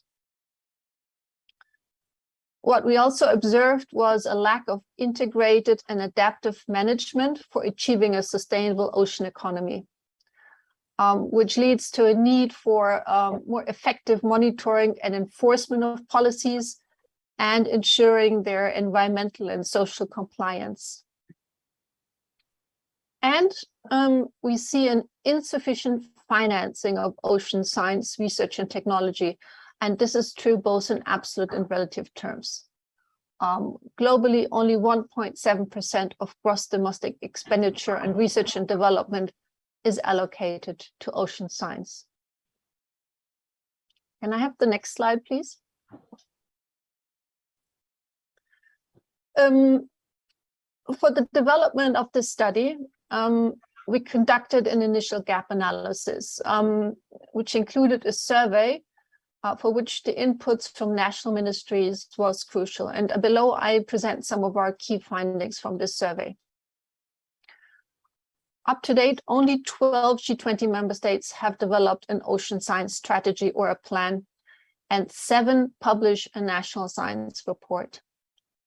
11 countries have a national strategy to achieve the 2030 agenda, but only 1 country, and that's Mexico, has a strategy to specifically address SDG 14. Only 6 countries have allocated budgets of over $200 million to ocean science.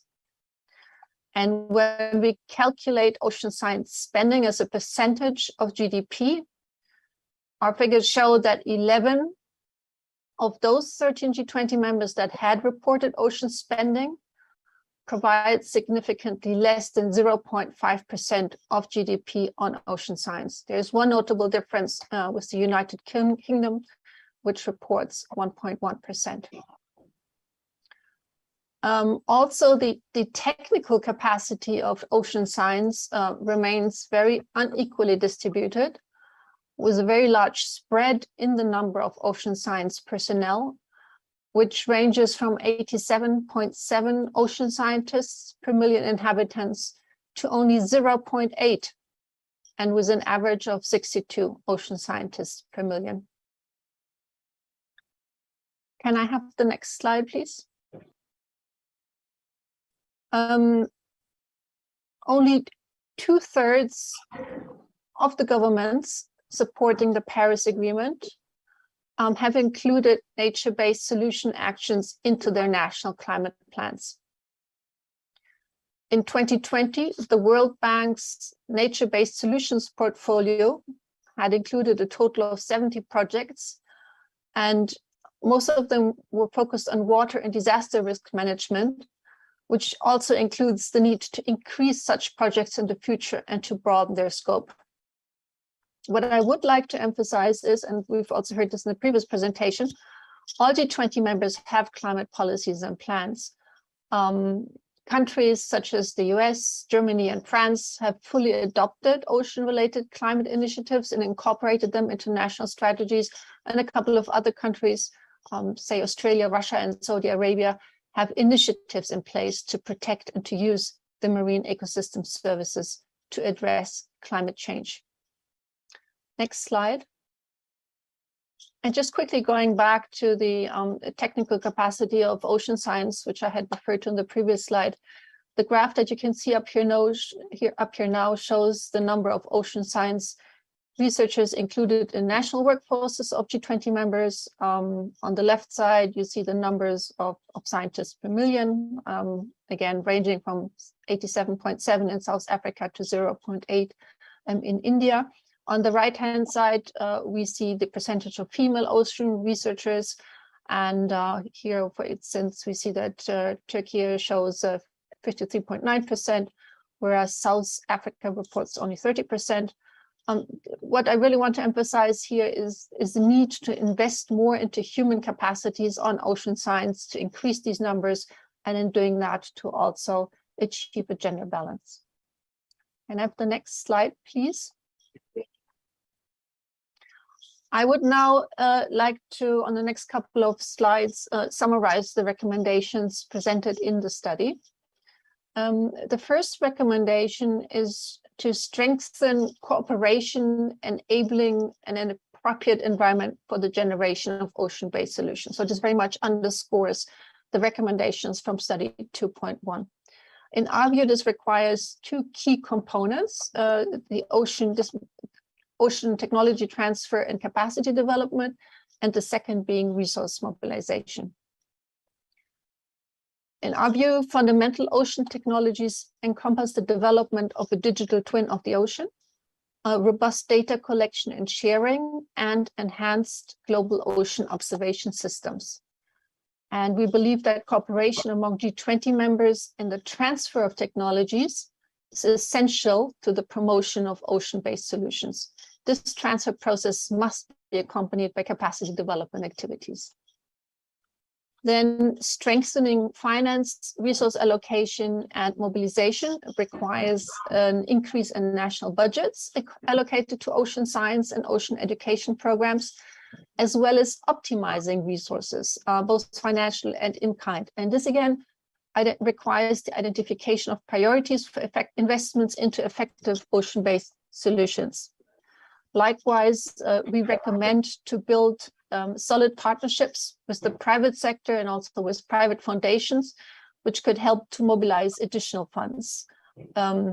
As non-government entities are also crucial to boost investment into ocean science. And then the next slide, please. The second group of recommendation focuses on the promotion of nature-based solutions and ecosystem-based approaches. This is an area where many countries have already made good progress on. as is reflected by case studies presented in our study, which includes several initiatives, including some with collective approaches and transboundary transboundary initiatives. What we highlight is the need to invest in research and technology for blue carbon storage and blue carbon accounting to help protect marine ecosystems and to achieve the goal of climate change mitigation.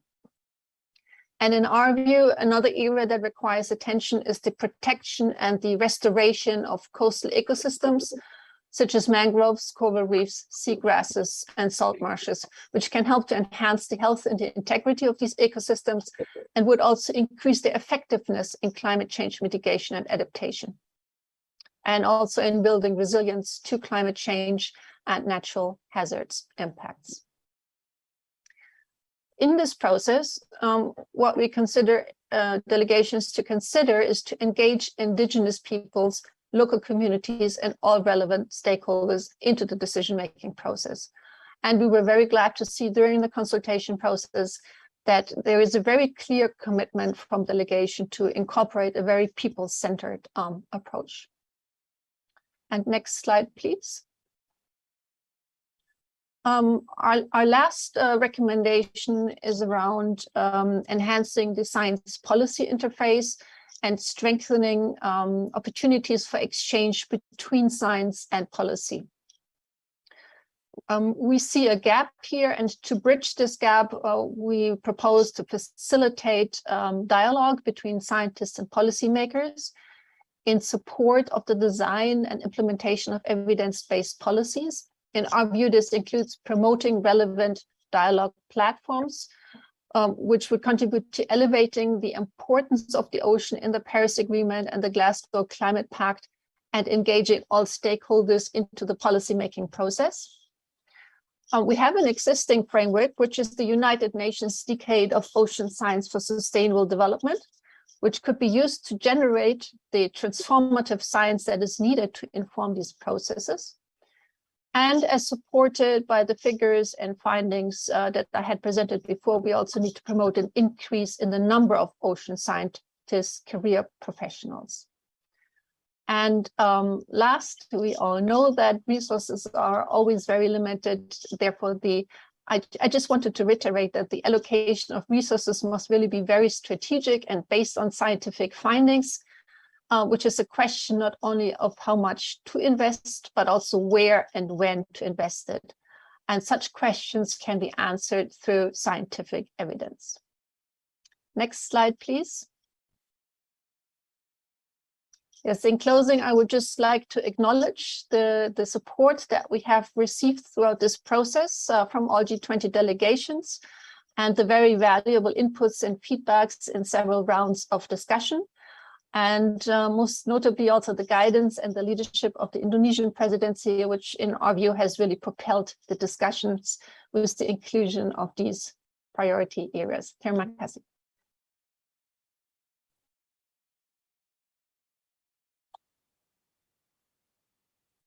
Thank you, Ibu Katinga, for comprehensive presentation, presenting to us the current status of science, ocean science, the challenge we are facing, the opportunity, and I noticed that actually the challenge that we are facing on ocean science is not only unique for ocean, but also for other science in general. For example, on climate science, for example, the lack of resources, lack of technical capacity, especially in developing countries, and also on science policy interface. Colleague, we have heard the presentation from the study 2. Now we come to the question and answer session. We have one question to Ibu Katinka. I will read the question. To overcome insufficient financing issue in which sector of ocean climate action where private entities could participate while ensuring business profitability? So this is the question for Ibu Katinka.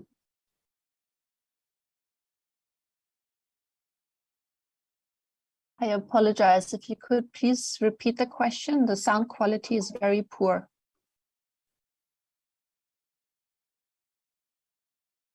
Yeah, apology. The internet connection here is unstable at the moment. Can you hear my voice, Ibu Katinka? Excuse me? Can you hear my voice?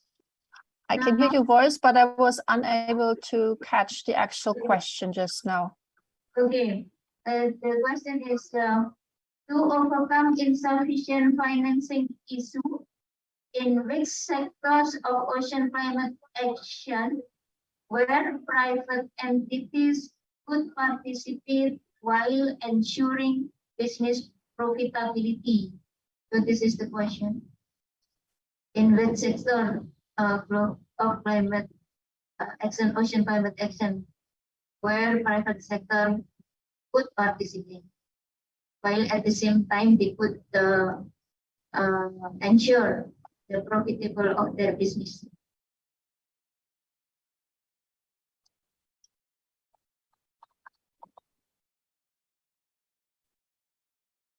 Thank you. You asked about which sectors the private sector should invest in. Is that correct? Yes. Well, I think it is difficult to provide for a comprehensive answer on this, given that the situation in different G20 members countries is so different. But one area that we could certainly be looking at is green shipping. There seems to be a very good potential here to direct attention of the private sector towards the sector to contribute to reduced CO2 emissions. Another sector that I think would really benefit from strong investment of private sector, of course, is tourism, sustainable tourism. But I think it is important to recognize that beyond the profitability of certain actions for individual companies, investment into ecosystems, investments into biodiversity provide a benefit for the greater public at all. So I think here it is important to look at specific guidelines to ensure that investments of the private sector are well aligned with what is in the interest of the general public. I think this comes to play, for instance, when we look at genetic resources in the context of marine biodiversity, right? So let me stop here. Again, this will differ, I think, according to specific circumstances, but I think I have given you a couple of suggestions on how this could be addressed. Thank you, Ibu Katinka. There is one more question for you too. I will read for you. Are research related with mangrove ecosystem also included in ocean-based solution in the cooperation rehabilitation of mangrove ecosystem is one of Indonesian government program. Thus, the question is actually, are research related with mangrove ecosystem also included in ocean-based solution? Yes. This is part of the ocean-based solutions that we mention, and mangroves provide ample benefits, both in the context of mitigation and adaptation. So this is certainly an area that deserves attention and should also be prioritized, in fact. Thank you, Ibu Katinka. We have a few more minutes that we could use. And there is no more question from the floor, but I would like to ask Ivika in this case. Considering the challenge that Ibu Katinka mentioned in her presentation, result of the study, what possible partnership that we could build to address this challenge, Pak Ivika? Can you repeat the last portion after you said what possible partnership? I was not able to hear well. Yeah, I think my question is actually taking into account considering the challenge that found in the study 2.2 that Ibu Katinka presented. What is the possible role of the partnership that you propose, especially the long-term partnership, to address these challenges? Well, you know, the two studies are quite related. So, in a sense, the study 2.1 is trying to provide an overall structure where specific issues could be dealt with, and in particular those that have been mentioned by Katinka. So without going into details, I think that the partnership is the framework within which all specific ocean climate change related issues could be solved. At this moment, I don't have the answer on how to deal with specific challenge or issue that is relevant for ocean climate change. But anything that is of importance that is defined by the G20 countries can be the subject of the intervention through the partnership.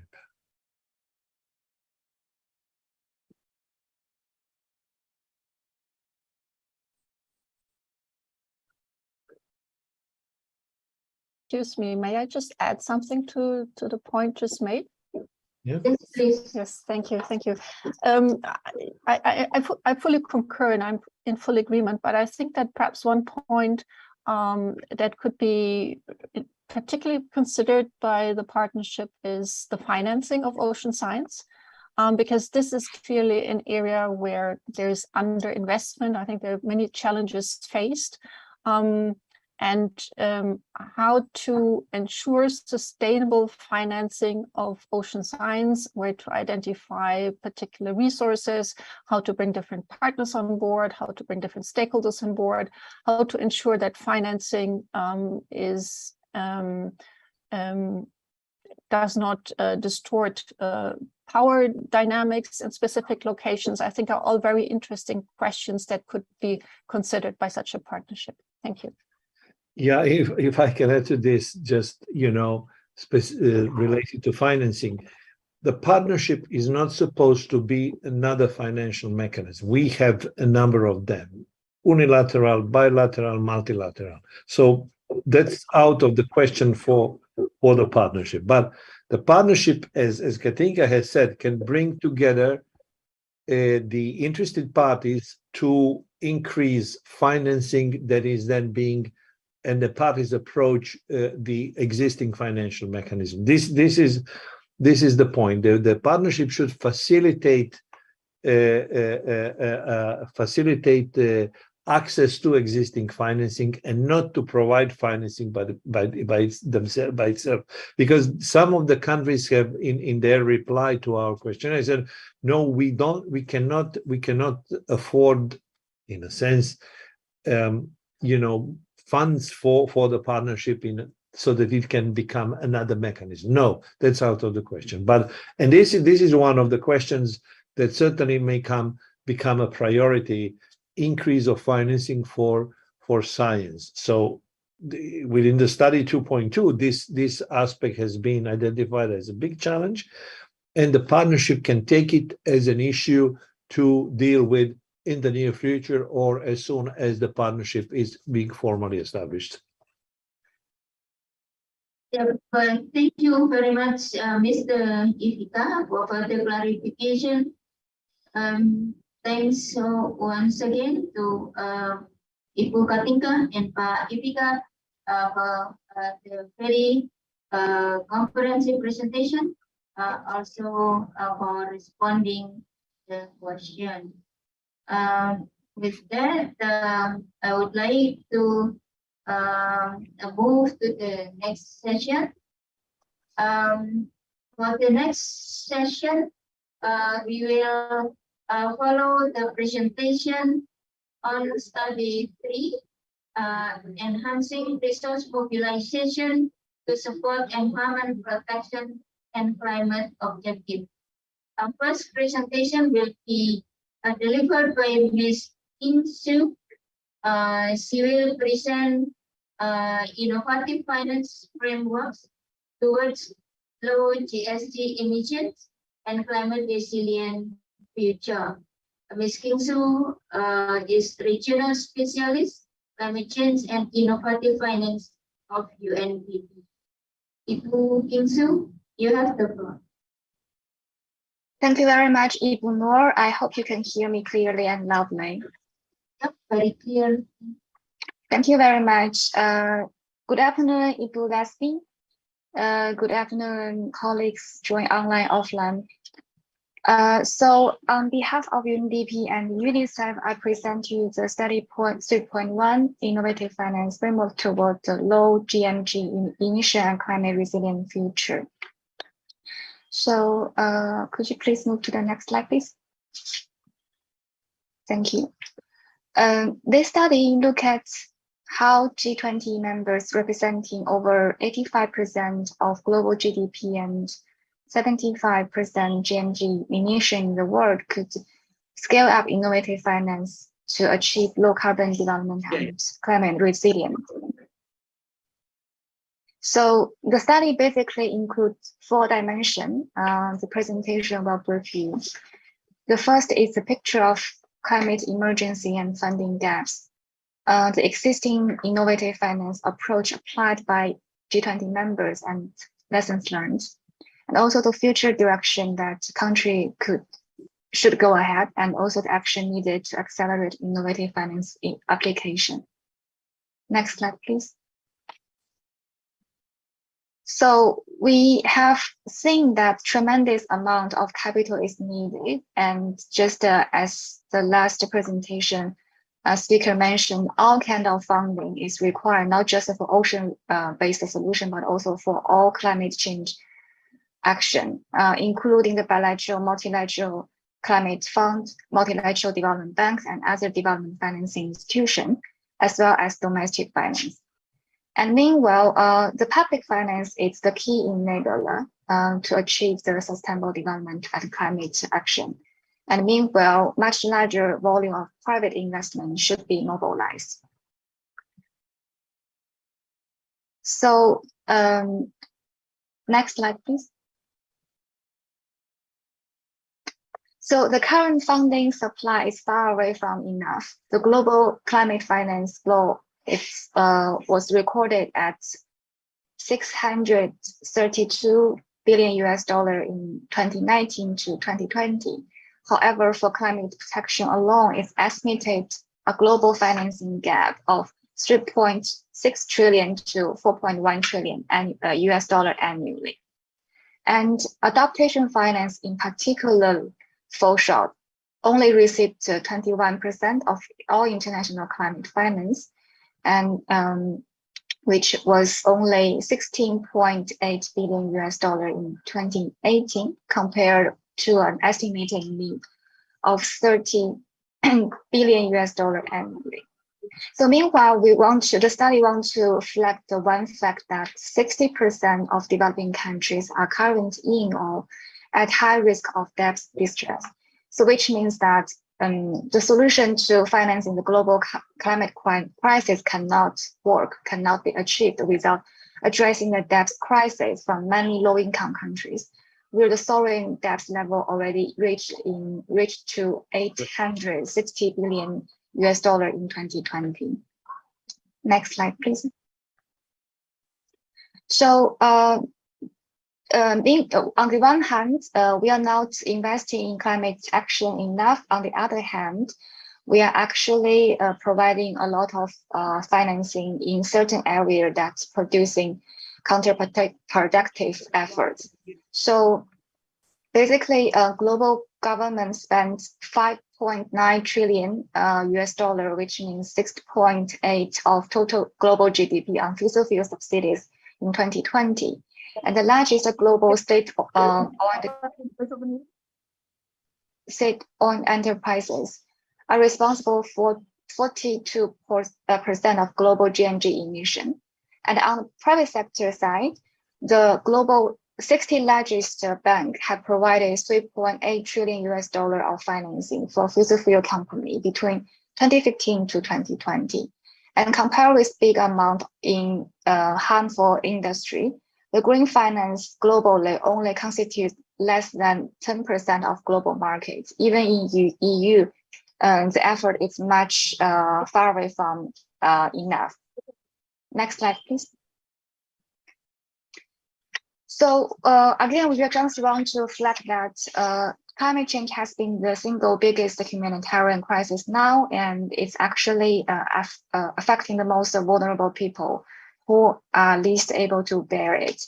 A low level addressing climate change risk up to 25% global GDP by 2100.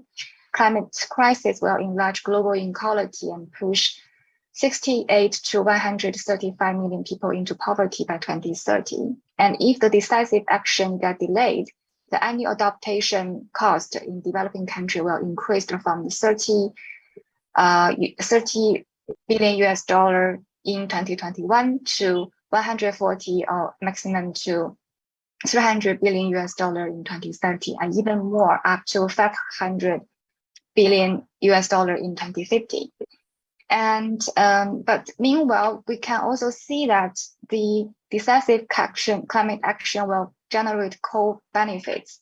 So especially in last year, COP15 and COP26, also both recognize the need to address biodiversity and climate together and to generate co-benefits. For example, through ecosystem solution, natural climate solution, and utilizing green finance more efficiently.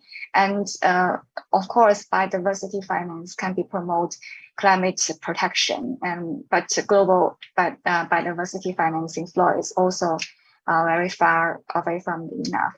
And also by investing in climate change mitigation and adaptation can create more than 15 million jobs by 2050. Next slide, please.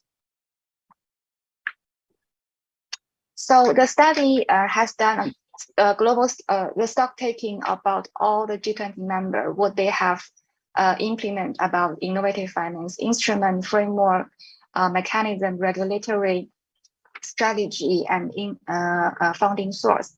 So basically, regulator, lawmakers, financial association, private organization, G20 members, and beyond has proposed, developed, adopt different policy system instrument to accelerate financing for green transition. And it can serve as a basis for accelerating climate and green financing application. So, but these ongoing practices are highly context specific and often cannot be easily compared or standardized. The ambition is to ensure the relevant impact and where it is important to harmonize where possible to ensure comparativity and cross-border facilitation and also capital flows. So the key elements of structured climate finance system are supposed to include the following aspects: climate finance governance, climate-related economic strategy, climate-related law and regulation standard, and climate finance regulatory tools, source of climate finance, and climate finance instruments. Next slide, please. So I give you a couple of examples. For example, the climate finance governance can include both top-down approach or bottom-up approach. For example, the top-down system driven by the government, which we came from China's example, and a more cooperative system, it's EU is adopting this system. And meanwhile, the United States is basically adopting a bottom-up system driven by the market player. Next slide, please. So climate, this slide shows the existing climate law in G20 members. So basically, they include, I apologize that maybe the quality of the slide is not really clear, so I will read for you. So basically, climate targets in G20 members has been set at different level of ambitions.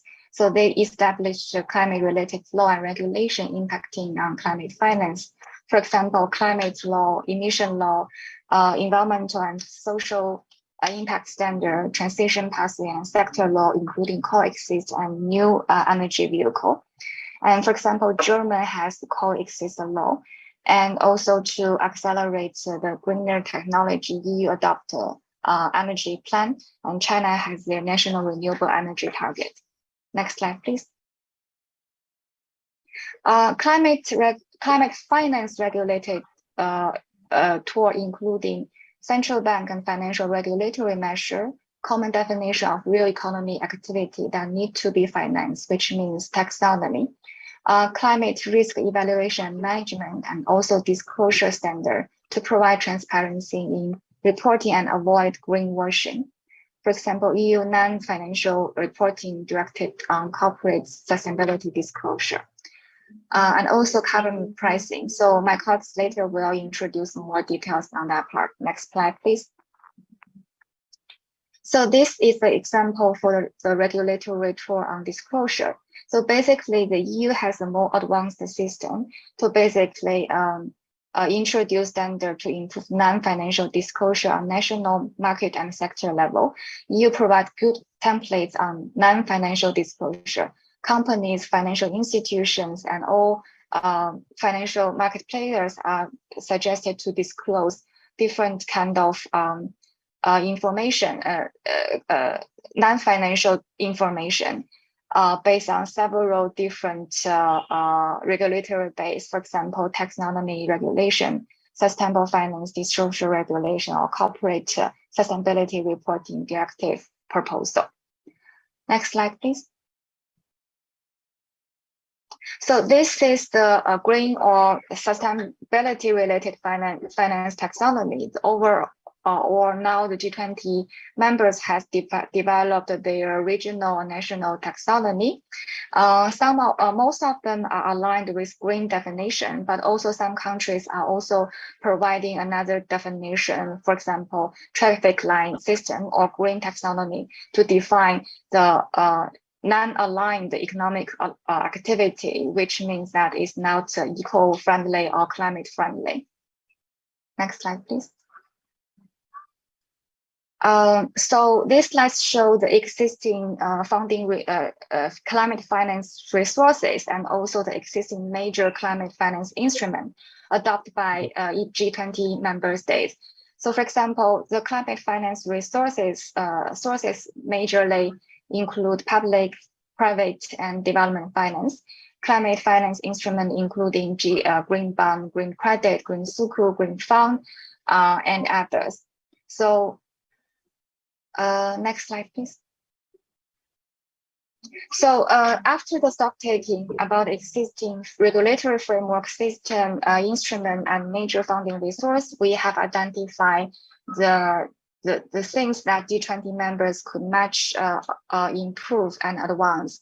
So basically, the study suggests that the G20 members need to shift away from financing as an unsustainable activity, including those key sectors, for example, energy sector, transport, building industry, agriculture, food system, cement, chemical, and waste. And the second action, the study suggests that it's minister and regulatory responsible for climate and environment have an opportunity to set better environment standard and structural and data standard, because environmental and climate risk information and data are key for private financial sector and decision maker to understand and monitor their financing and investment risk from the climate perspective. And also, the study suggests a synergized green finance system, both from the top-down approach and bottom-down system. So the transforming finance requires a comprehensive and rapid development and application of both physical, monetary, regulatory, and voluntary instrument, tool, and system.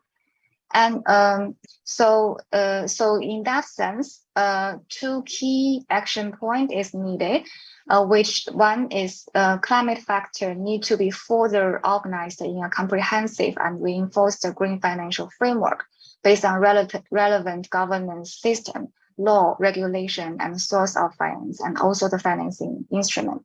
For example, globally, a lot of countries adopting integrated national financing framework, they are further integrating their NDC targets into their financing framework. And also and we fully understand that a key bottleneck of climate finance, innovative finance, is about informational asymmetry and transaction cost of data disclosure of environmental and climate risk. So G20 members are suggested to take advantage of emerging technology through integration of big data, sensing technology, enhanced intelligence technology, mobile platform, and blockchain technology to tackle the informational challenges and informational asymmetry challenges of disclosing climate finance risk. Next slide, please. So the studies suggest a 5 dimensions for climate finance action. First, with limited resource and time available, G20 members focus on efforts to shift the finance from those activities with high-risk negative impact. Second, public finance through fiscal spending, tax policy, SOE, state-owned financial institution lead the race to top in collaboration with private sector finance, which means public finance is still the key enabler for climate change agenda. The third, climate finance is fully integrated with biodiversity aspect to maximize the co-benefits and efforts of green and sustainable transition for adaptation and mitigation, and also resilience. And also G20 encourage different nations and regions to develop their approach to define and standardize the green and sustainable finance, which is in particular referred in the Sustainable Finance Working Group. The other dimension is we need to ensure just a transition. Next slide, please. So by different segmentation, the study also suggested in detail. The first is the standardization for private and public finance to develop a traffic line classification system, allocating all public finance to support sustainable and green development, developing environment threshold and performance indicator, for example, technical screening criteria that can enforce to minimize the environmental and climate risk. Develop the standard for measuring, validating, and reporting climate impact and climate risk, utilizing green technology and making environmental data publicly. For the private sector supporting SOE and sovereign issue to scale up a green financial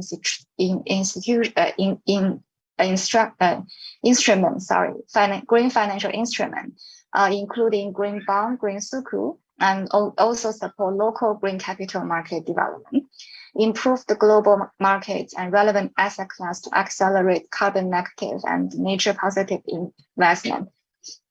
For example, accelerate the establishment of global carbon offset market. Implementing ambitions and tailored green policy targets and supporting regulation. Clouding private sector for higher risk green projects through global infrastructure development facility and other international climate finance fund facility. And also the last part is ensure just transition, ensure that global just transitions through common but differentiated responsibility, ensure smart and green sovereign debt collaboration, for example, debt swap for sustainability, climate, and SDG. Providing further climate finance support through, for example, the development countries' promise on $100 billion commitment and technical capacity for developing countries.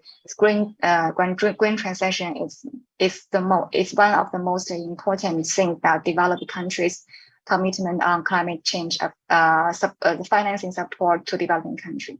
So sorry for the long presentation. I pause here and over back to Ibu Noah. Thank you very much.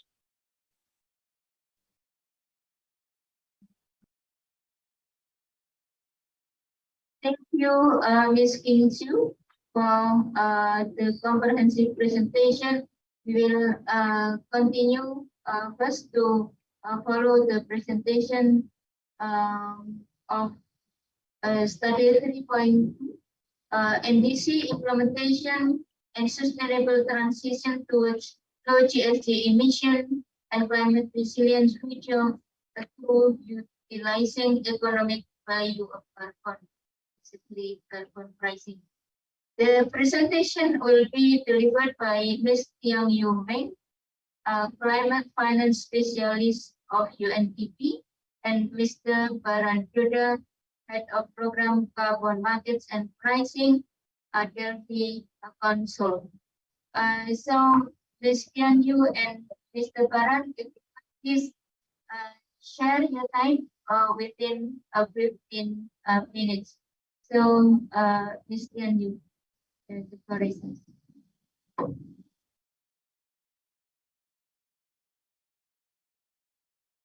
Thanks, Ibu Noor. I think I'd like to invite my colleague Baran to start, and then we separate this presentation to 2 parts. I will do the next part.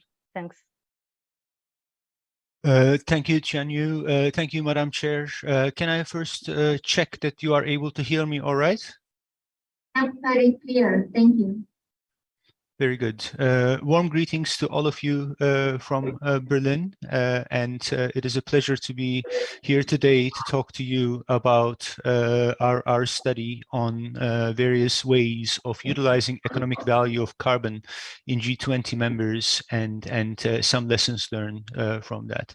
The structure of the presentation will be such that I will speak at the beginning summarizing our main findings, and then I will pass the floor over to my colleague Tian Yu, who will tell us about the recommendations that we have coming from this. Next slide, please.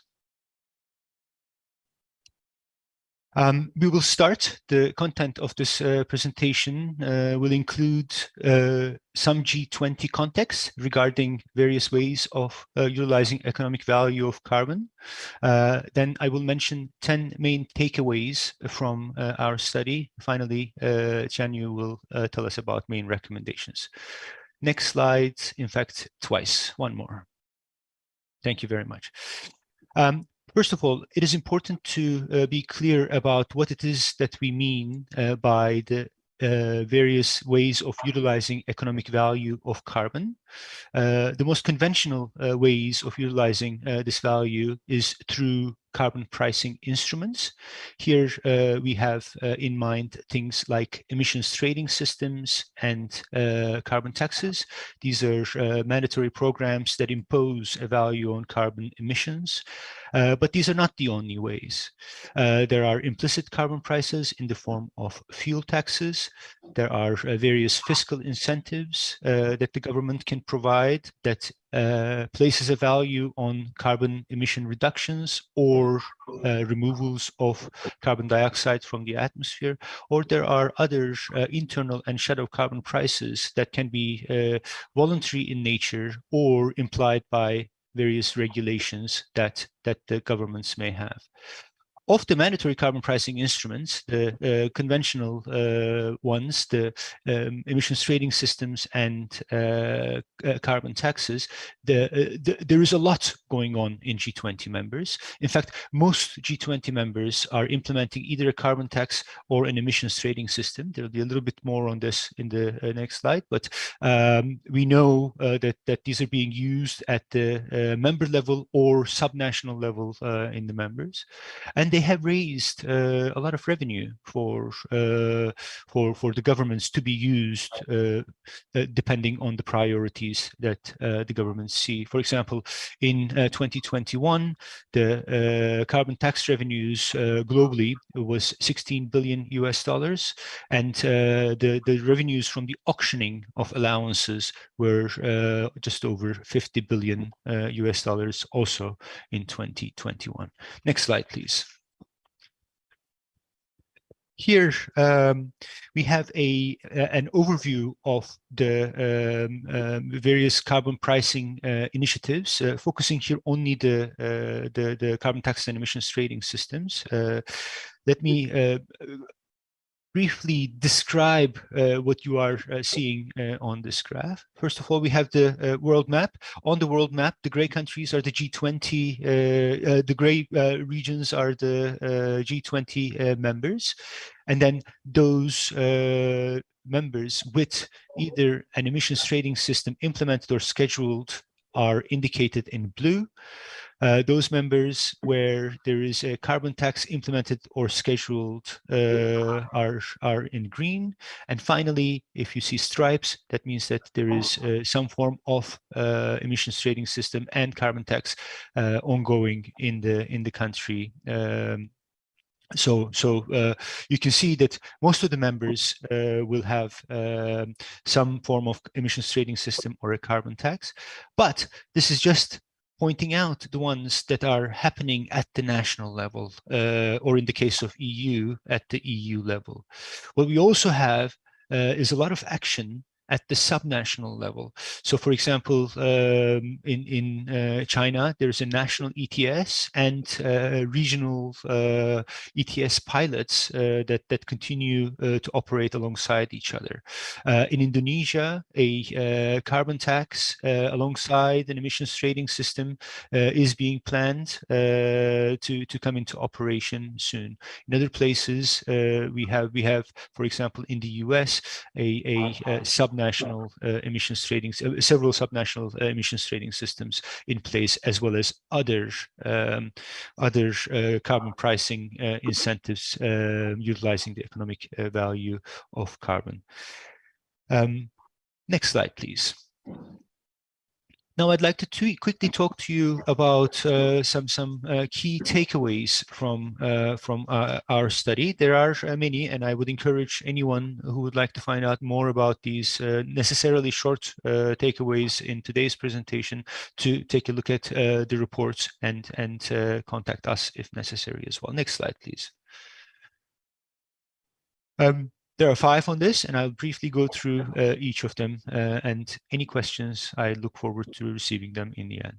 First, carbon pricing instruments have proved very adaptable to reduce emissions. You can adapt these to local context. In fact, we say carbon taxes or emissions trading systems, but no 2 carbon taxes are the same, and no 2 emissions trading systems are the same. In most contexts, governments have taken great care in customizing to the local circumstances. This is true both in developed and developing countries. The adaptability of these instruments is an important bonus.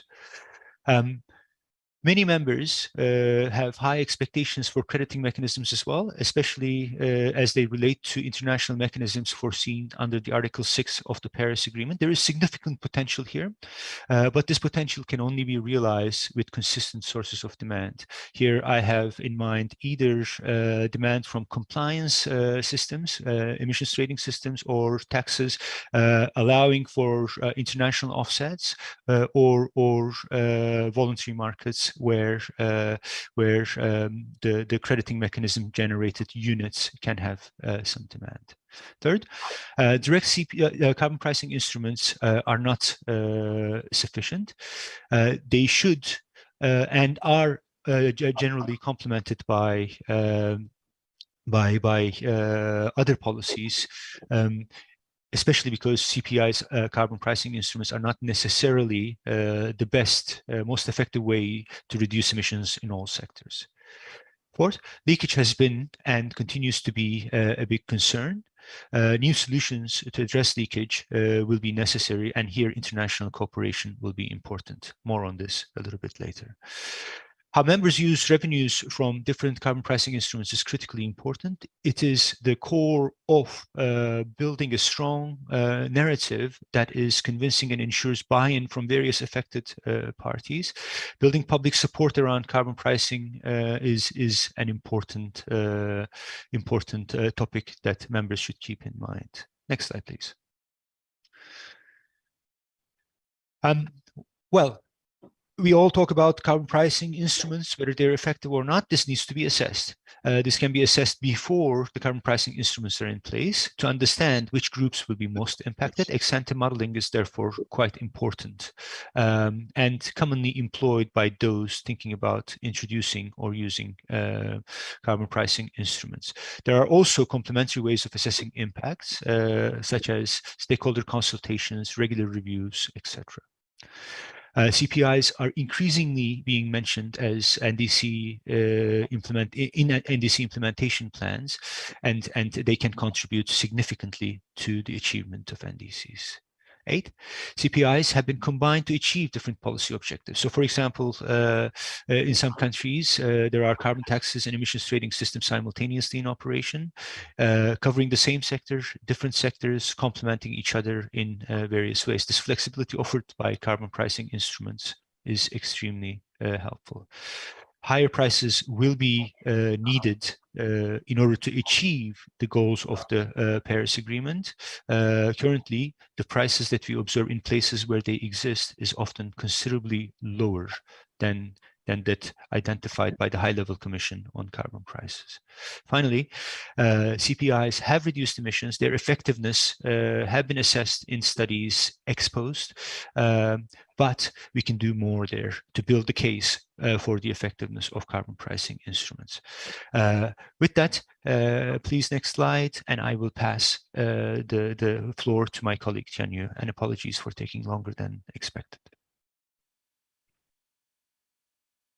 Thanks, Baron. So I will be presenting the recommendation part. So we have two sets of recommendations. One is for implementation measures to utilize the economic value of carbon. One is in terms of the international cooperation. So for the first set of recommendation, so first we recommend develop an approach that's appropriate to the members' objectives and circumstances.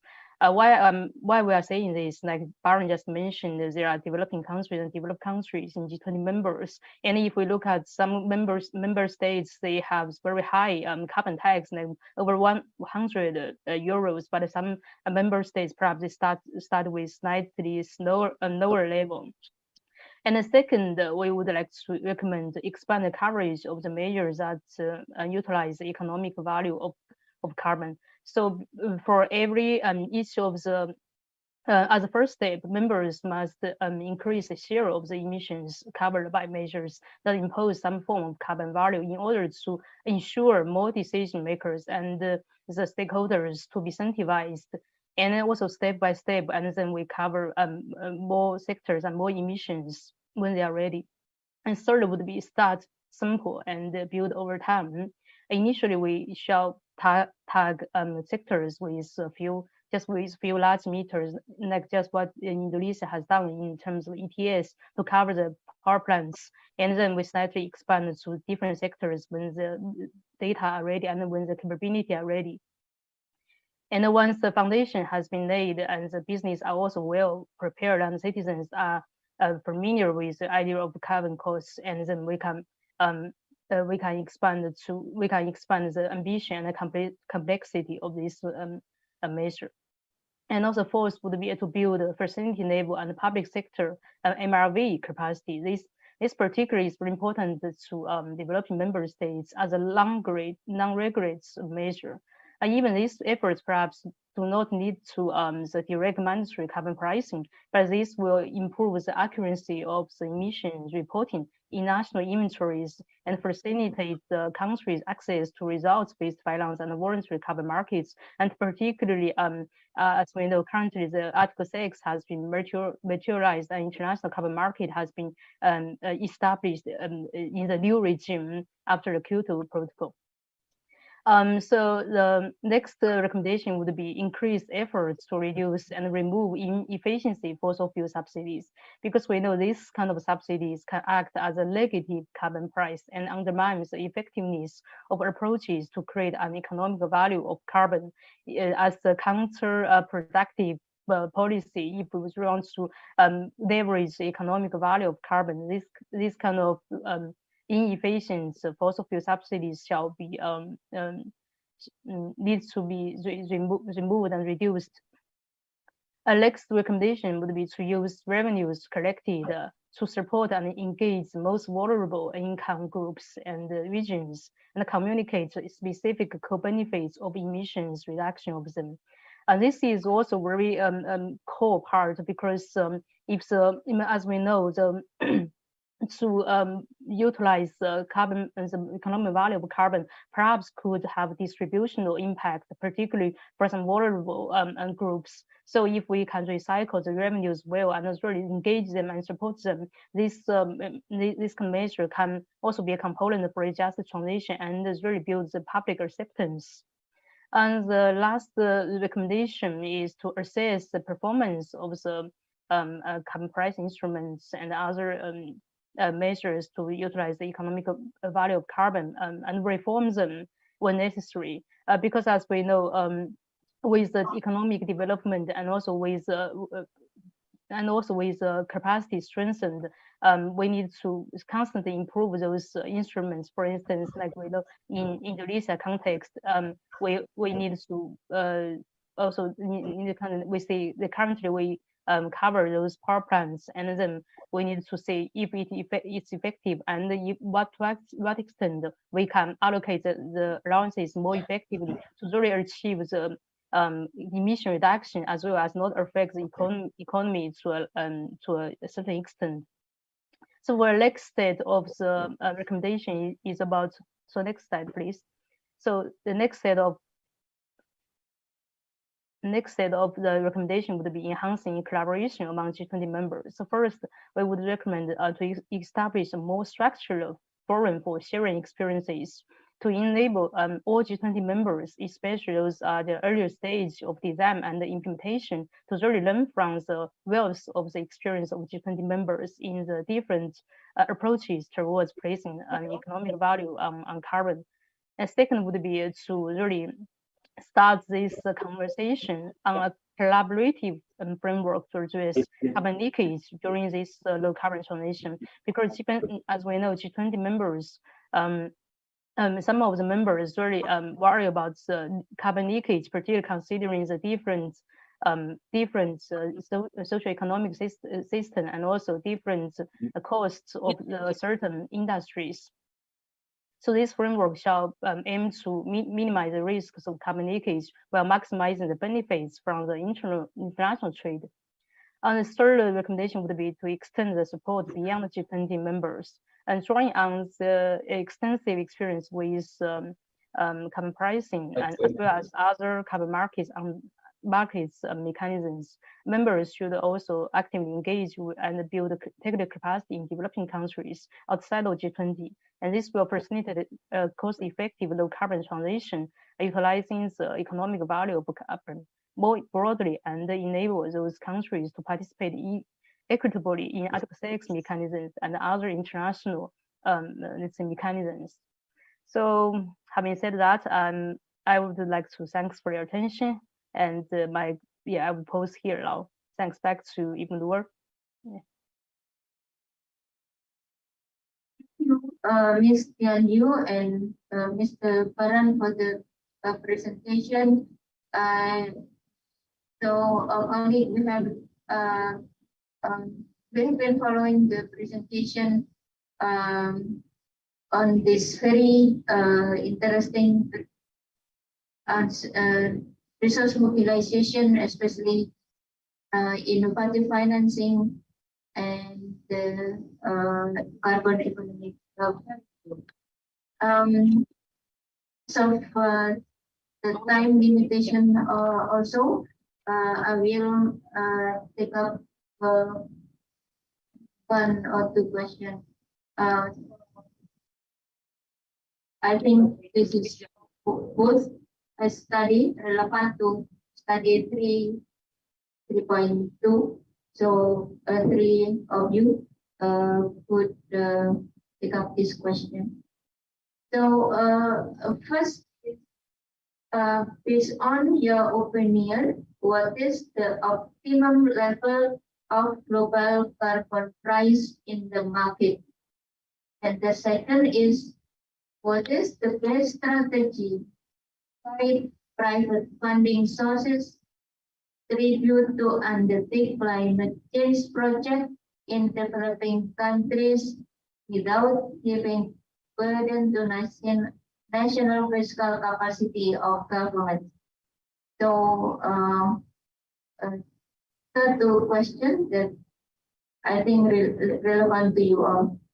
So you who would like to start? Maybe Ms. Kinsu, and then Yuan. I'm very sorry that even more I couldn't hear the question clearly. I think we can hear you, but we couldn't capture the question. Okay, I will repeat the question. Can you hear my voice now? Hello? Can you hear my voice now? We can hear you, and we heard you actually, but I think the actual question we couldn't capture. Yeah, and so also, if I may suggest, also if it's possible, can you ask some colleagues to type also in this chat box, and then we can have a very clear idea and we can answer. And also in the meantime, actually I saw some questions to me in the Q&A. I'm also typing to try to answer as many as possible. Yeah, thanks. Just want to make sure we really capture all those essence of those questions to provide a satisfactory answer. Thank you. So I think there is question in the chat that you could respond now. That's for Kinsu about what is your view regarding strengthening the role of communities in recovering predation, coral reef ecosystem, and how best to relate. This is for Kinsu. And other question, because I don't get in my Q&A box, so that's why I read for that. Yes, Ibuno, maybe I can step in first. Regarding the role of local community, I probably cannot cover in a very comprehensive way, but basically, the innovative finance is quite a hot topic among the G20 member states and countries.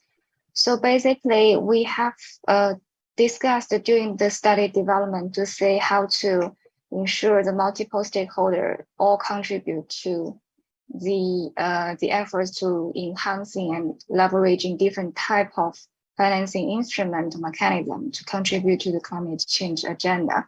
So basically community, not just for community, I'm not just referring to the community or for this particular conversation on the degradation coral reef ecosystem. So basically, this is also a very important topic that we are saying. For example, developing countries' commitment on $100 billion financing support to the developing country.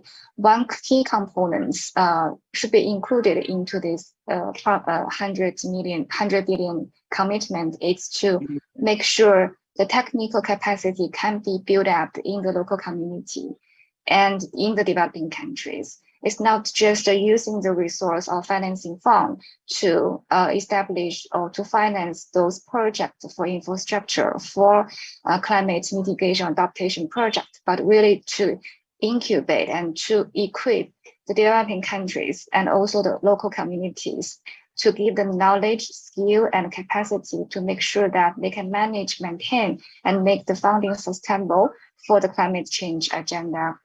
I'm not sure whether I captured the one question, but some question also regarding how to maximize other resource of financing without disturb or the existing and public finance. So first of all, I want to flag also stress that also Tianyan mentioned that a lot of public finance and is not used in a proper way or efficient way because they still invested in the harmful industry and dirty industry. So this action must be taken from the public finance side, and we need to repurpose the existing unfriendly climate and eco-friendly public finance usage to the more redirect them into a more sustainable way. Regarding the other resource of financing, one key component definitely is the private sector. So also as the previous speaker in study group 2 also mentioned that how to leverage additional private sector financing to climate action. So we have a lot of action has been done in G20 members to identify the bankable and relatively profitable industry that we can leverage private sector financing more, especially in renewable energy, in the sustainable infrastructure and transportation sector, that we can maximize the efforts and the impact from the private sector, from financial banking sector, through the green bonds, through sustainable bond debts instrument, and also lending instruments. Of course, also the other asset classes from the capital market, that to be an important complementary to the international carbon finance and also domestic public carbon finance, climate finance. So I stop here, and I saw a lot of questions regarding to the blue carbon and other carbon CPI related. So I just pause here and hand over to other speakers. Yeah, thank you, Kisu. There is another question related to fossil fuel subsidy and the condition of low-income communities. I saw also in the chat that Mr. Baran would like to respond to this question. So, Mr. Baran, you have the floor. Thank you very much, Madam Chair. This is a very important question that has in fact become even more important and prominent in everybody's lives since the general rise in energy prices around the world. It is true that the fossil fuels contribution to the life and well-being of particularly lower income people, particularly in developing countries, is quite significant. At the same time, the costs, both direct and indirect, of using fossil fuels as the primary means of energy is quite high as well. So it is this balancing of the low cost access to energy and the high cost direct and indirect of using fossil fuels to reach this energy that needs to be brought into some sort of a balance, which is where the economic value of carbon is very important. Removal of subsidies is a recommendation that comes out from our study. We also recognize that this is something very difficult and can have impact on the levels of poverty, levels of energy poverty, particularly in developing countries. Removal of subsidies does not mean that the people who suffer the most as a consequence of the removal of these subsidies are left alone. This is why I was trying to highlight as much as possible in the presentation as well in the study that the revenues generated by the various carbon pricing instruments allow enough room to compensate those who are most affected, most adversely affected by this, and the poor are the most among this. In fact, the study cites direct evidence that the revenues generated by carbon pricing instruments can more than compensate the poor, so that the eventual ultimate effect is progressive rather than regressive.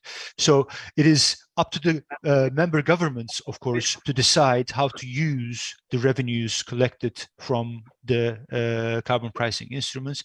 But I would like to underline the fact that there are ways of doing this well, and there are ways of protecting the poor and ensuring that they have energy access without necessarily that energy coming from fossil fuels. Thank you, Mr. Baron. Some of the questions already responded through the chat of the Q&A box. If there is additional response from Tianju, please. Yep. Thanks, Ibu. Just to slightly follow what Baron said, and also thanks the colleague's question regarding how to remove this fossil fuel subsidy in terms of particularly fossil fuel subsidy sort of has been used to really protect the poor. I must agree. So first of all, we have to really take a look what kind of fossil fuel subsidy is there. Because like our suggestion is really about to remove the inefficient one. If we really take a holistic view, what's the component of different fossil fuel subsidies there, we might figure out some of the subsidy might be inefficient. When I say inefficient, would be they do not really incentivize people to really reduce their usage of fossil fuel. For instance, you can only use 1 ton for this month, but you use 2 tons because it's so cheap, because it's so heavily subsidized. So that's what we call the inefficient, or use the simplest term. So, and also like Baron mentioned, we also need to consider when we do carbon pricing, when we do the revenue recycle, we wanted to protect poor. There are many ways to protect poor instead of subsidizing the fossil fuels. I must agree, but on the other hand, I also have to emphasize, government has different concerns and also different, let's say, have different coordination mechanism. When we cannot take the carbon price as something, you know, as something we can solve everything. What we would suggest is when the government really utilize this revenue, it shall be very cautiously used to really benefit the poor, so the poor can really not affected by this either carbon pricing or either removal of this fossil fuel subsidy. I think that's the whole concept, but it's not easy, and it comes with time, so it needs more coordination, or also more, let's say, functional collaboration between different ministries and also between different communities, and with the, let's say, the poor, slightly less rich communities, and also the government, their own also negotiation, this kind of process. Yeah, that's just a very quick thought. Thanks. Thank you, Tinsu. So, colleague, we now reaching the end of our session. I think we managed time quite well, as we start also a little bit late. And I know this is difficult to present the result of the study within 15 minutes, and also for participants to get the full picture of the result of the study within that very short time. So I would strongly recommend colleagues to read the result of the study whenever the report will be available. As we follow the presentation from the sixth study, all the study give us a picture where the G20 members are now, and where G20 members one may go from the status, the current status, and how to get there. And the study also shed light on to what further action need to be done, or possibly done by G20 members individually and collectively for the benefit of G20 members, and also beyond. And if we could realize this, we could realize what is the mission of Indonesia G20 presidency, to achieve the world to recover together and recover stronger. With that, I would like to invite all colleagues to give a big applause to all.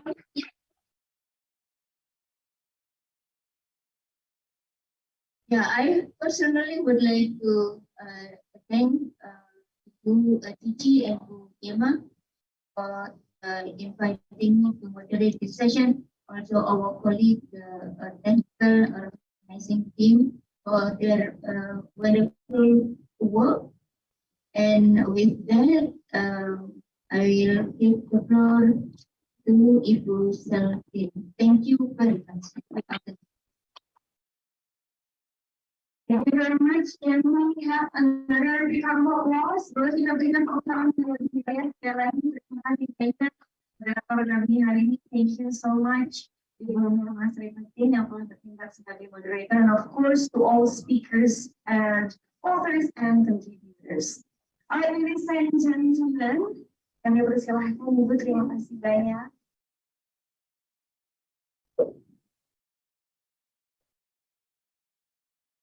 Ladies and gentlemen, as we are reaching the end of today's event, we would like to invite once again the chair of EGM CSW G20, Ibu Laksmi Dewanti, to present the closing statement or closing remarks. Ibu Laksmi, can you hear my voice?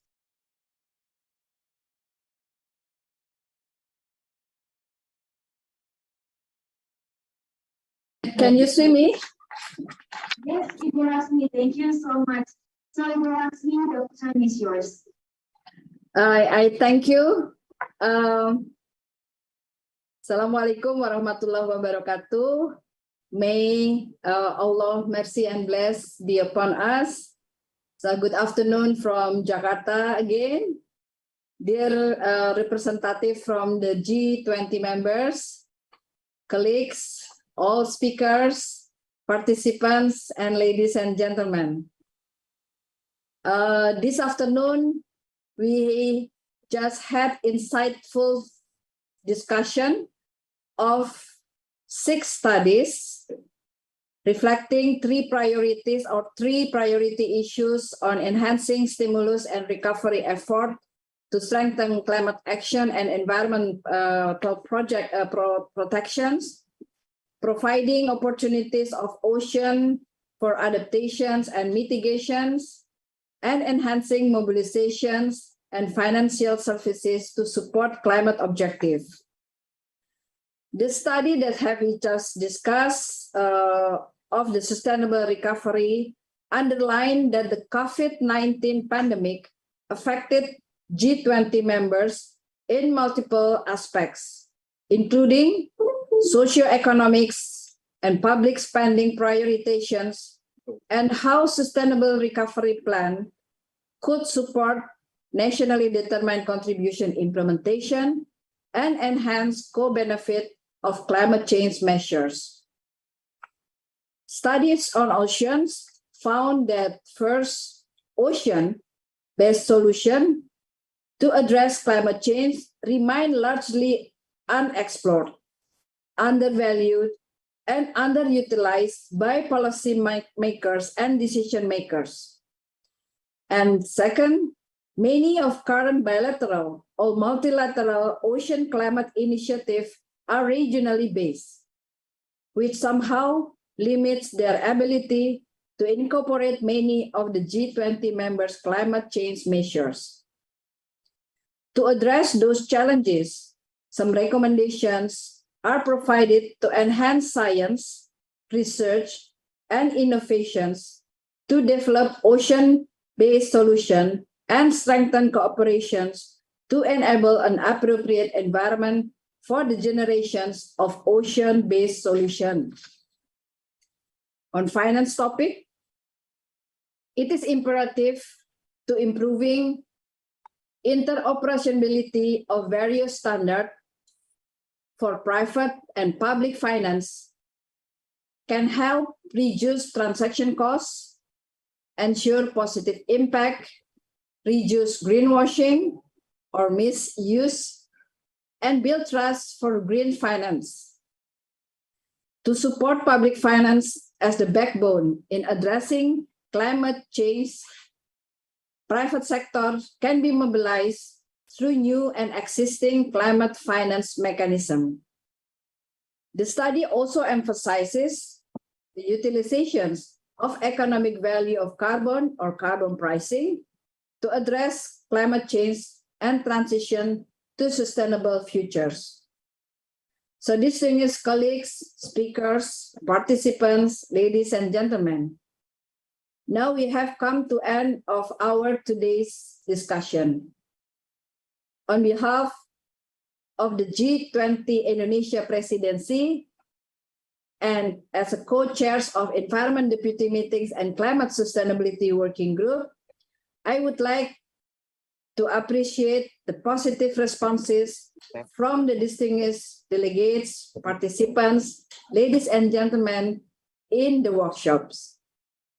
I do hope our discussion could promote action toward climate agenda and strengthen our partnership among G20 countries and beyond, as the world is waiting for a concrete action from us. I thank you for your presence, for your contribution, and more importantly, for your continuous commitment to the environment protection and climate agenda. I wish all the best. May God bless and good day for each and every of you. So looking forward for further cooperation with you as we need to recover together, recover stronger. Thank you very much. Wassalamualaikum warahmatullahi wabarakatuh. Waalaikumsalam warahmatullahi wabarakatuh. Thank you so much, Ibu Laksmi, for your closing statement. Ladies and gentlemen, for your information, the studies that we have just presented and delivered to you will be published and made available soon in our website, Ditjen PPI atau Ditjen Pengendalian Perubahan Iklim Kementerian Lingkungan Hidup dan Kehutanan website.